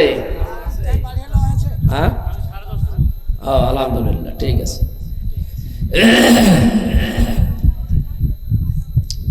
লা ইলাহা ইল্লাল্লাহ মুহাম্মাদুর রাসূলুল্লাহ। আমাদের মালিক, আমাদের মাবুদ, ইবাদত পাওয়ার একচ্ছত্র মালিকানা যার, তার নাম কি? আমাদের আল্লাহর সাথে আমরা জীবনে বেঁচে থাকতে শিরিক করব না। যারা করছে আল্লাহ তাদেরকে যেন বুঝ দেন, হেদায়েত দেন, বলেন আমিন। রব্বুল আলামিন বলেন, শিরিক যদি মানুষ না করতে ইচ্ছা করে, গ্যারান্টি দিতে পারে, হে নবী আমি আল্লাহ তাদের গ্যারান্টি দিলাম, শিরিক না থাকলে তাকে জান্নাত দিয়ে দেব। আপনার গোনা যদি পাহাড় পরিমাণ হয়, আর মানুষের অধিকার নষ্ট করার কোন গোনা যদি আপনার জীবনে না থাকে, শিরিক নেই, মানুষকে ঠকানো, মানুষকে অপমান করা, অপদস্থ করা, অত্যাচার করা, এই গোনা আপনার আমলনামায় নেই। বাকি অন্যান্য যা গোনা আছে সব আল্লাহ মাফ করে দেবে। এজন্য আমাদের জীবন থাকতে যেন কারো উপরে আমাদের অত্যাচার না হয়। আমি বারবার আয়না ঘর বলতে চাই না, বলতে চেয়েছি এই কারণে, কারণ আমি নিজে 10 দিন শিখেছি। কেউ তো 3 মাস, কেউ 2 বছর, 5 বছর, 8 বছর, 10 বছর কাটিয়ে এসেছে এখানে। যারা জুলুম করেছিলেন, আপনি আল্লাহর আদালতে মামলার আসামি, আপনাকে আল্লাহ মাফ করবে না যতদিন ব্যারিস্টার আরমান আর আমান আজমি ভাই যতদিন আপনাকে মাফ না করবে। আরো যত মানুষ আয়না ঘরে ছিল, এই জুলুম যাদের উপরে বিনা কারণে করেছেন, পথ থেকে তুলে নিয়ে বেকার 3 মাস আটকে রেখে এরপরে বলছে জানা উনি আমনে গায়েব হয়ে গেছে। 8 বছর 10 বছর পরে দেখা যাচ্ছে ঘর থেকে বের হচ্ছে। এমন অবস্থা মানুষের চেহারা, ব্যারিস্টার আরমানের যে চেহারা আপনি 8 বছর আগে দেখবেন, এখন তার সাথে মিল আছে। কি খেতে দিত? পচা ছোলা সকালবেলা, আর দুপুর বেলা মাখানো ভাত, মনে হচ্ছে কে মাখিয়ে রেখে গেছে, খা। 1.5-2 মিনিট সময় দিত মাত্র টয়লেট করার জন্য। পায়ের ভেতর দিয়ে হাত এইভাবে লাগিয়ে সামনে যে লোহার বেড়া ছিল ওর সাথে হাত লাগিয়ে টাইট করে বেঁধে দিত।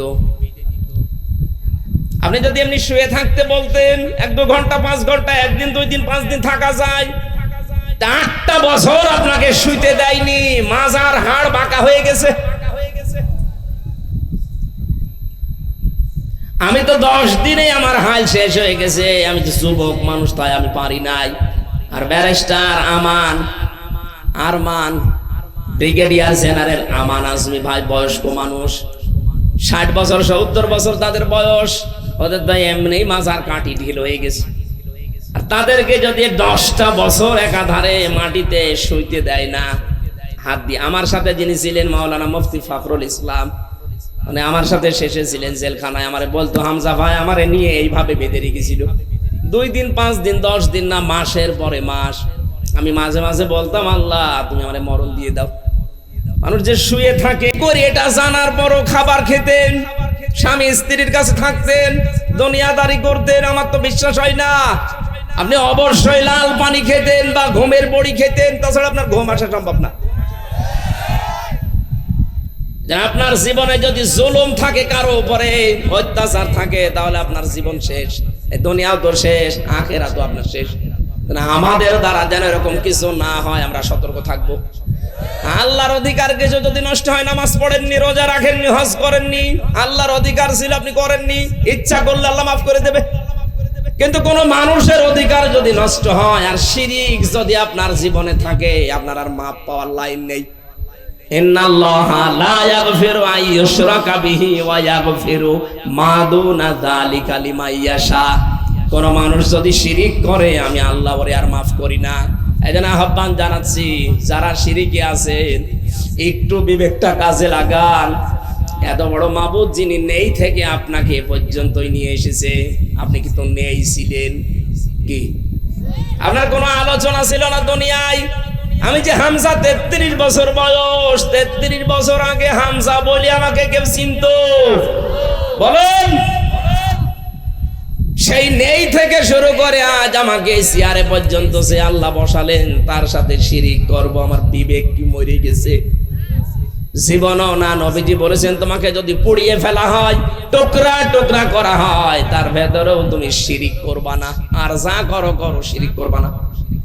আহ্বান জানাচ্ছি, নবীজি আসলে এইটাই বলতেন, কারণ আতুলু মা হারামা রাব্বুকুম আলাইকুম আল্লা তুশরিকু বিহি শাইআ। আল্লাহ পাক বলেন, নবী আপনি দুনিয়ার মানুষকে ডাক দেন, কাছে নিয়ে বলেন যে দেখো আল্লাহ তোমাদের উপরে এই এই জিনিস হারাম করেছে, তার প্রথম নাম্বার শিরিক করা যাবে না। আল্লাহ আমাদের এই সিদ্ধান্তে উপনীত হওয়ার তৌফিক দিন যে জীবনে যাই ঘটে যাক শিরিক করব না। কে কথা বলে না কেন? অবিল ওয়ালিদাইনি ইহসানা, তোমাদের উপর আল্লাহ হারাম করেছে আর একটা কাজ, পিতা মাতার অবাধ্য হওয়া যাবে না। যে ধর্মের লোক হন না কেন, প্রত্যেক ধর্মে এটা লেখা আছে মা বাবার বাধ্য থাকা লাগবে। কোরআনে কারিমে আল্লাহ আয়াত নাজিল করার সিস্টেম দেখিয়েছেন, দেখেছি আমি 3টা ধাপ, যেখানে আল্লাহ নিজের কথা জানিয়েছেন যে আমার ইতাআত করো, সঙ্গে সঙ্গে রাসূলের নাম দিয়েছেন আতিউল্লাহ ওয়া আতিউর রাসূল। আল্লাহর ইতাআত করো, সঙ্গে সঙ্গে রাসূলের। যেখানেই দেখেছি আল্লাহ পাক তার শুকরিয়া আদায় করার কথা বলেছেন, সঙ্গে সঙ্গে আল্লাহ নবীর নাম আর দেননি, দিয়েছেন মা বাবার নাম। আনিশকুরলি ওয়ালি ওয়ালিদাইকা, আমার শুকরিয়া যদি আদায় করো কিছু নিয়ামত পাওয়ার পর, মাঝে সঙ্গে সঙ্গে মা বাবারও শুকরিয়া আদায় করবা, কারণ আমি আল্লাহ পাক যেমন তোমাকে বানিয়েছি, যাদের মাধ্যমে বানিয়েছি সেইটা তোমার মা বাবা। এজন্য যে ধর্মের লোক হন না কেন, মা বাবার সাথে খারাপ আচরণ করা হারাম। কথা বলে না কেন? মা বাবার ইবাদত করা ফরজ নয়, মা বাবার সেবা করা ফরজ। ইবাদত করা ফরজ শুধু কার? আরো জোরে কার? আল্লাহ পাক বলেন হামালাতুহু উম্মুহু করহা ওয়া ওয়াদাআতুহু করহা ওয়া হামলুহু ওয়া ফিসালুহু 30 শাহরা। তোর এই মা তোকে কষ্টের পরে কষ্ট সহ্য করে পেটে বহন করেছে। বিজ্ঞান আজ প্রমাণ দিচ্ছে, এই যে মানুষটা, যত মানুষ আমরা এখানে আছি, প্রত্যেকটা পুরুষ মানুষ সর্বোচ্চ কষ্ট সহ্য করতে পারে 45 ইউনিট। কত? প্রতিটি জিনিস মাপজোপ করার একটা যন্ত্র আছে। এই যে টেবিলটা যদি কেউ মাপতে চায়, একটা ফিতা লাগবে। কথা বলে না কেন? এই স্টেজ যদি কেউ মাপতে চায়, গজ লাগবে, ফিতা লাগবে। এই যে বাতাস হচ্ছে, বাতাস মাপার যন্ত্র নেই। কথা বলে না কেন? আপনি যে কষ্ট পান, এই কষ্ট মাপারও যন্ত্র আছে। এই পৃথিবীতে একটা পুরুষ মানুষ সর্বোচ্চ কষ্ট সহ্য করতে পারে 45 ইউনিট। এর উপরে কষ্ট দিলে লোকটা মারা যাবে। কিন্তু পৃথিবীতে মা যখন আমাদেরকে দুনিয়ায় নিয়ে এসেছে, এই জন্মের সময় বিজ্ঞান বলছে একটা মা কমপক্ষে 57 ইউনিট কষ্ট সহ্য করে। একবারে যেটার 32টা হাড় ভেঙে গেলে যেমন কষ্ট হয়, মা ওই কষ্টটা পেয়েছিল। এখন প্রশ্ন আসতে পারে যখন সিজারে হয়, ও আর কি কষ্ট? কি কষ্ট মানে আপনি টের পান? একটা জীবিত মানুষকে প্রায় 1 বিঘত 1.5 বিঘত চিরে তারপরে সন্তানটা বের করা লাগে। কতদিন পর্যন্ত এটার ধকল সহ্য করা লাগে? একটা মানুষ সিজারে হোক আর যেভাবেই হোক, সিজার করলে সবচাইতে বড় ক্ষতি হয় এই মেয়েটা সংসার করার অযোগ্য হয়ে যায় সামনে। কিন্তু আমাদের এখন অভ্যাস হয়ে গেছে, এ ছাড়া আর সম্ভব না। এর ভেতরে কয়েকটা কারণও আছে। এখানে স্টেজে যারা বসে আছে, এই যে আমি সহ এই কয়টা, একটার দিকে তাকান তো, একটারও মাকে সিজার করা লেগেছে। এরা আসে নাই দুনিয়ায়, এরাকে আকাশ থেকে পড়িস কথা বলে না কেন? আমার মেয়েটা এই যে এসেছে সিজারে, ওকে যেইভাবে নিয়ে এসেছে আমার মা কি ওইভাবে? তা আমরা যেহেতু আসতে পারলাম, এখন আমার সন্তানরা, আপনার সন্তানরা আসতে পারছে না। কারণ কি?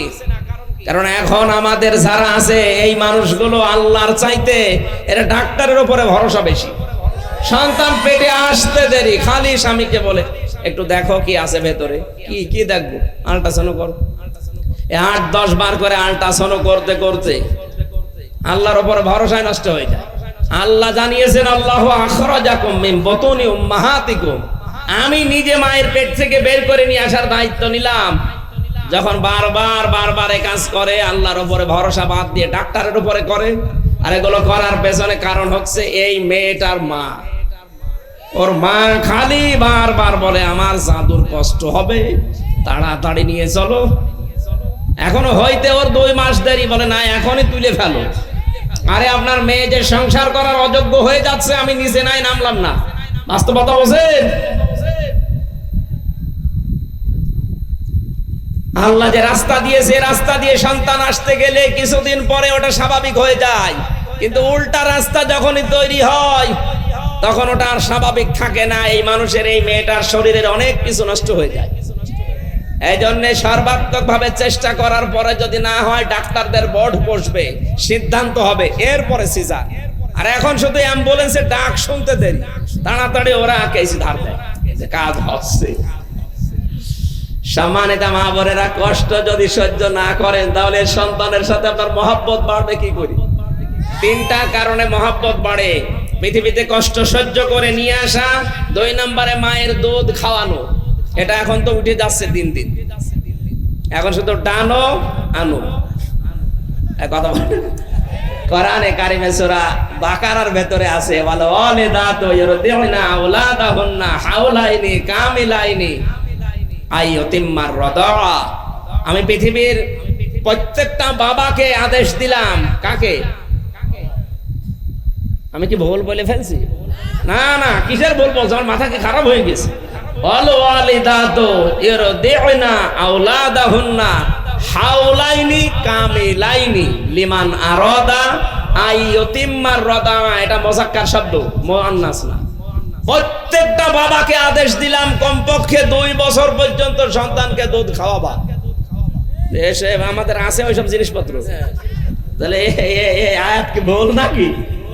না, ভুল না।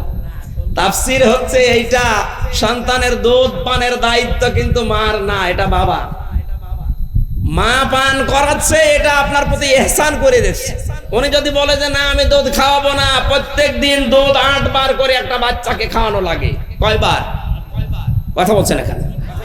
বিজ্ঞান এখন প্রমাণ করছে প্রতিটি বারে যদি 1 পোয়া করেও খায়, প্রত্যেক দিন একটা সন্তান কমপক্ষে 2 কেজি করে দুধ খায়। আপনি 2 বছর একাধারে চেষ্টা করেন, হিসাব করে আমি দেখেছি 36 মণ হয়। কত? মায়ের ওজন কয় মণ? 1.5 মণ হবে। 1.5 মণের ভেতর থেকে আল্লাহ 2 বছরে 36 মণ দুধ বের করেছে। আমার কুষ্টিয়ায়, আমার গ্রামের বাড়ি যেখানে, এক লোকের একটা বউ, তার 11-12টা মেয়ে, 4টা ছেলে, কত হয়? 16টা 36 মণ করেও যদি ধরেন, আপনি হিসাব করেন কত হয়? কত হবে? ক্যালকুলেটর লাগবে। ওই 2 জনই মারা গেছে, কিন্তু 12টা মেয়ে 4টা ছেলেই বেঁচে আছে। বলেন এই মহিলার ওজন খুব বেশি হলো না? 1.5 মণ হবে। 1.5 মণ ওজন থেকে আল্লাহ কত মণ? 36 দুগুনি কত হয়? 72 মণ। এই 72 মণ কোনে? 772 মণ না কত হয়? আমি একবার হিসাব করেছিলাম ওনার কাছে যে, আপনি বলেন তো দেখি। হিসাব করে করে দেখি 700 কত মণ। আমি বললাম আপনার ওজন তো মাত্র 1.5 কেজি, 1.5 মণ। আপনার ভেতর থেকে আপনার সন্তানদের জন্য আল্লাহ দুধ বের করেছে 772 মণের উপরে। আল্লাহ, হ্যাঁ 876। চিন্তা করে দেখেন কত দুধ আল্লাহ বের করলেন। এটা এমনি এমনি আল্লাহ বের করেনি, একটা কারণ আছে। কারণ এই দুধগুলোর ভেতরে রোগের প্রতিষেধক আল্লাহ দিয়েছে। এই জন্য যে সমস্ত মেয়েরা সন্তান হলে দুধ দিতে চান না, নিজের বডি ফিগার নষ্ট হয়ে যাবে, যেই জিনিস যেই জায়গায় আটক রাখা হয় ওই জিনিস ওই জায়গায় পছন্দ ধরে। আপনি এই পানি এক জায়গায় আটক রাখেন, ছেড়ে দেবেন না, দেখবেন ওর ভেতরে পছন্দ ধরবে, পোকামাকড় তৈরি হবে, দুর্গন্ধ তৈরি হবে। কথা বলছেন না কেন? লোহা লক্কড় এক জায়গায় রেখে দিন, কাজ করবেন না, ও জং ধরে যাবে, অকেজ হয়ে শেষ পর্যন্ত নষ্ট হয়ে যাবে। পৃথিবীর কোন জিনিস এক জায়গায় রাখলেই নষ্ট হয়। মায়ের স্তনে আল্লাহ দুধ দিয়েছে, এটা কি রেখে দেওয়ার জন্য না পান করানোর জন্য? এটা যখন পান করায় না, বডি ফিগার নষ্ট হয়ে যাবে, শেষে কেটে বাদ দেওয়া লাগে, ক্যান্সার হয়ে যায়। এই জন্য আশা করছে আপনাদের দায়িত্ব না। আপনারা যদি বলেন না আমরা আজকে থেকে আর দুধ খাওয়াবো না, এই প্রতি 2 বছরের জন্য আমাদেরকে 5 লাখ করে টাকা দেওয়া লাগবে, তাও আমাদের বললে তো আমি সমস্যা করি, কারণ আমার তো এই 10 দিন আগে একটা বাচ্চা হয়েছে। না, এটা আমার বলার দরকার নেই, আমার বিরুদ্ধে চলে আসছে। এটা বলবো মানে সম্মানিত মা বোনেরা, এটা আপনার দায়িত্ব না, বাবার দায়িত্ব। আপনি যে একটু এহসান করছেন বাবার প্রতি, এই জন্য আমাদেরও ওদের প্রতি এহসান করা দরকার। ওরা যেহেতু ফিরি ফিরি এটা করাচ্ছে, অন্তত কোনো হাদিয়া তোফা দিয়ে শোধ দেওয়া দরকার। মা বোনরা এই দুধটা পান করাবেন, আপনার স্তনে আল্লাহ দিয়েছেন এটা বের করে ফেলে দেওয়ার জন্য। সন্তানকে দিলে মহব্বত বাড়ে। আল্লাহ পাক বলেন এই দুধ খাওয়ানোর জন্য যে কষ্টটা হয় রাত দিন মিলে, একটা মানুষ যদি সারা দিন রোজা রাখে, সারা রাত তাহাজ্জুদ পড়ে, যে সওয়াব পাবে, সন্তান হবার পরে তার মুখের উপরে যে শাল দুধটা আপনি দিয়েছেন ওই সওয়াব পাবেন। রব্বুল আলামিন বলেন মা আর বাবা এই দুইজনের ব্যাপারে আমি এত ব্যাখ্যা কোরআনে দিয়েছি, পৃথিবীর কারণ আমি এত ব্যাখ্যা নেই। সূরা বনী ইসরাঈলের আয়াতগুলো থেকে আমার একটা বুঝ এসেছে। আল্লাহ পাক বলেন আখফিদ লাহুমা জানাহাদ-যুল্লি মিনার রাহমা আকুর রাব্বিরহামহুমা কামা রাব্বায়ানি সাগীরা।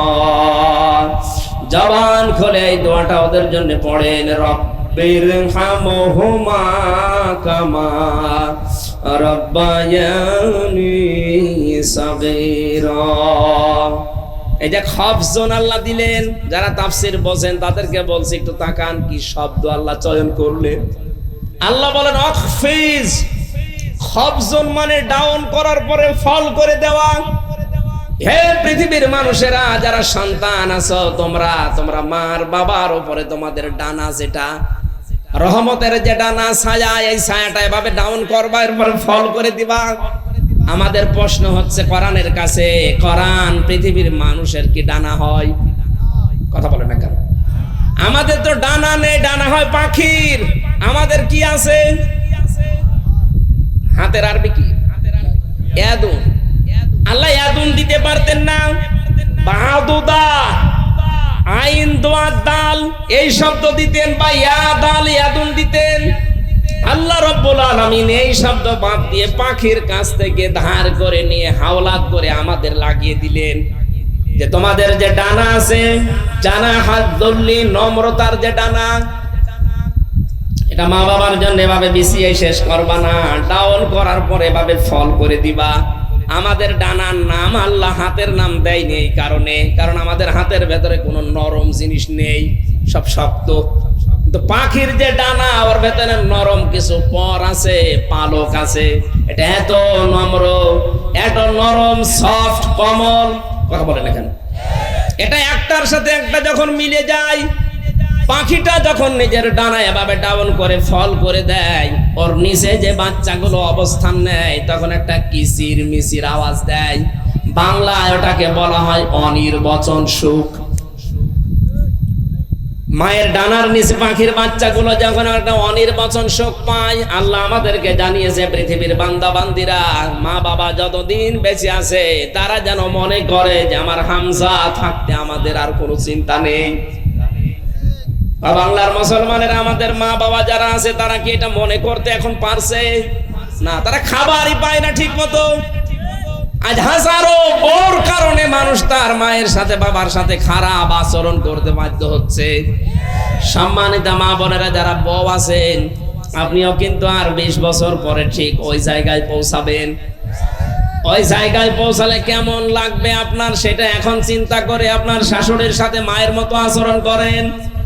মা যদি থাকে নিজে যতটুকু খান সেই পরিমাণে যেমন খাবার খাওয়াচ্ছেন, নিজের পোশাক আশাক যেমন তাদেরকে যেমন পরিধান করান, শাশুড়ির সাথে আচরণটা করার আহ্বান জানাচ্ছি। শাশুড়ি যারা আছে পুত্রবধূদেরকে নিজের মেয়ের মতো মনে করা লাগবে। এখানে মা বাবার সাথে খারাপ আচরণ করা হারাম, তাদের হক আদায় করা, তাদের জন্য খরচ করা, তাদের সাথে ভালো ব্যবহার করা, হাসি মুখে কথা বলা, এটা ইবাদত। এটা কি? আল্লাহর নবীকে আল্লাহ পাক বলাচ্ছেন, নবী আপনি মানুষকে ডাক দিয়ে বলেন যে আল্লাহ তোমাদের প্রতি মা বাবার সাথে খারাপ আচরণ এটা হারাম করেছেন। ভালো ব্যবহার করা, ইহসান করা তাদের সাথে, এটা ইবাদত বলেছেন। জোরে বলেন সুবহানাল্লাহ। 3 নম্বরে তোমাদের প্রতি আমি হারাম করলাম, ওয়ালা তাকতুলু আওলাদাকুম মিন ইমলাক নাহনু নারযুকুকুম ওয়া ইয়্যাহুম। তোমরা কখনো তোমাদের সন্তানদেরকে রিজিকের ভয়ে হত্যা করবা না।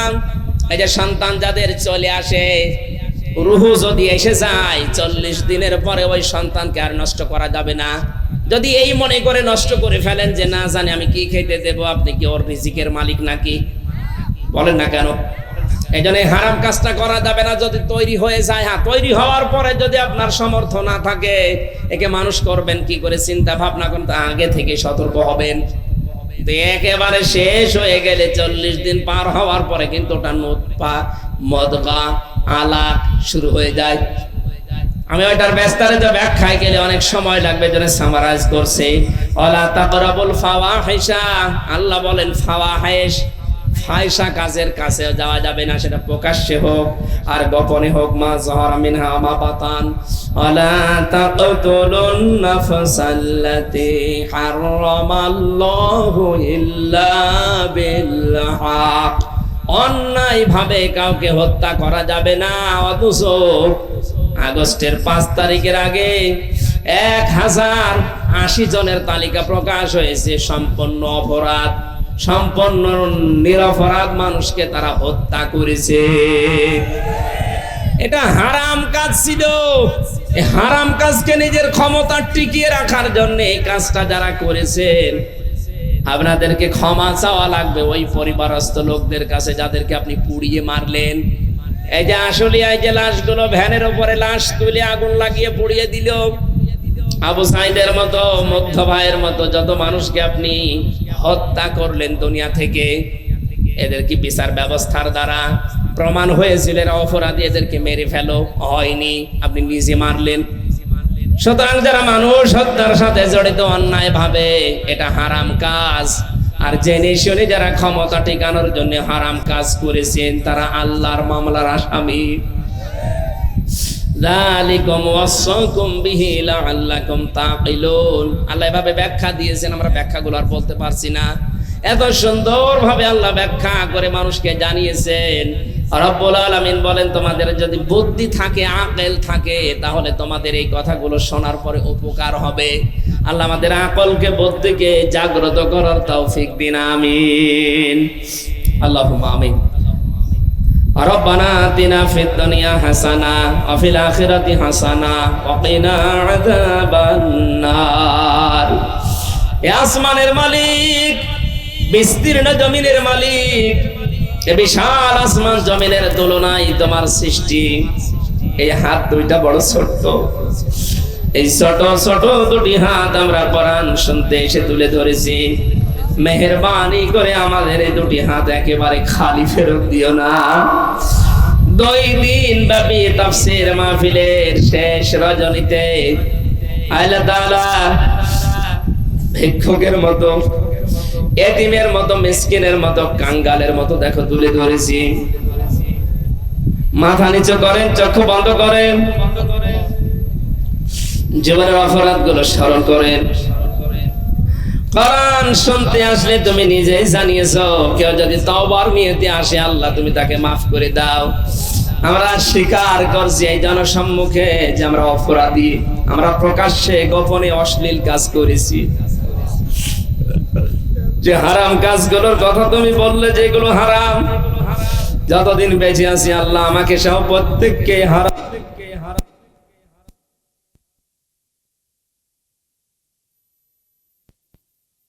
যারা আঞ্জাম দিল আল্লাহ দলমত নির্বিশেষে, যে হিন্দু ভাইরাও সাহায্য করেছে বিভিন্ন কায়দায়, আল্লাহ সবাইকে তুমি হেদায়েতের মতো মহাদৌলত দান করো। অনেকে না বুঝে তোমার সাথে শিরিক করে, তাদেরকে বুঝ দাও। জীবনে যেন আমরা অন্তত শিরিক না করি সেই তৌফিক দাও। বাংলাদেশকে তুমি এমন জায়গায় পৌঁছিয়ে দাও যেখানে মসজিদের মতো মন্দিরও নিরাপদে থাকে। রব্বুল আলামিন, মা বাবার সাথে ভালো আচরণ করা ফরজ, এটা আমাদের সবার জীবনে তুমি দিয়ে দাও। মা বোনেরা পর্দার আড়ালে যারা আছে এদেরকে ফাতেমার মতো আয়েশার মতো বানিয়ে দাও। আমার সহ যত মানুষ অসুস্থ আছে প্রত্যেককে শেফায়ে কামেলা আজেলা নসিব করো। আল্লাহ তাআলা মাওলানা হারুন তার সন্তানটা অসুস্থ হয়ে পড়ে আছে হাসপাতালে, মেহেরবানি করে শেফায়ে কামেলা আজেলা নসিব করে দাও। আমার স্ত্রী সন্তান এখনো হাসপাতালের বেডে, আল্লাহ সুস্থতা দেওয়ার মালিক তুমি, আমরা বিশ্বাস করি। হাজারো মানুষ নিয়ে দোয়া করছি, আমার পরিবারকে তুমি সুস্থ করে ফিরিয়ে দাও। এলাকায় মাটির নিচে যত মানুষ ঘুমিয়ে আছে কোরআনের ইজ্জতে মাফ করে দাও। আগামীতে এই অনুষ্ঠানটা কোরআনের প্রচারের জন্য আরো বিশাল আকারে মঞ্জুর করো আল্লাহ। কখন কার কাছে আজরাইল আসে জানি না, মরণ আসলেই যেন পড়তে পারি লা ইলাহা ইল্লাল্লাহু মুহাম্মাদুর রাসূলুল্লাহ।